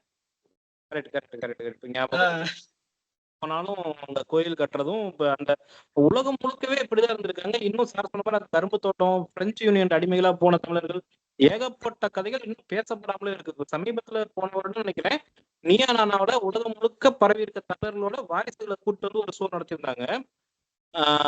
அதுல ஒவ்வொருத்தருக்கிட்டையுமே அவ்வளோ கதைகள் இருக்கு. இது அட்லீஸ்ட் குறைஞ்சபட்சம் இந்த ஒரு கதையாவது நம்ம வாசிச்சு பேசுறாங்கிறதுல ரொம்ப சந்தோஷம். ஆனா பதிப்பிச்சு கூட பரிசு வாங்கி கூட இதை பத்தி யாரும் பேசலன்னு ரொம்ப வருந்திதான் பாசிங்கார் வளர்க்கப்பட்டதா மோகன் பதிவு பண்ணியிருப்பாரு. கிட்டத்தட்ட 70-80 வருஷம் கழிச்சும் அவரோட படைப்பை நம்ம கொண்டாடிட்டு இருக்கோம்னு அவருக்கு தெரிய வந்தா ரொம்ப சந்தோஷப்படுவாருங்கிறது மட்டும்தான் எனக்கு இப்ப தோன்றுறது.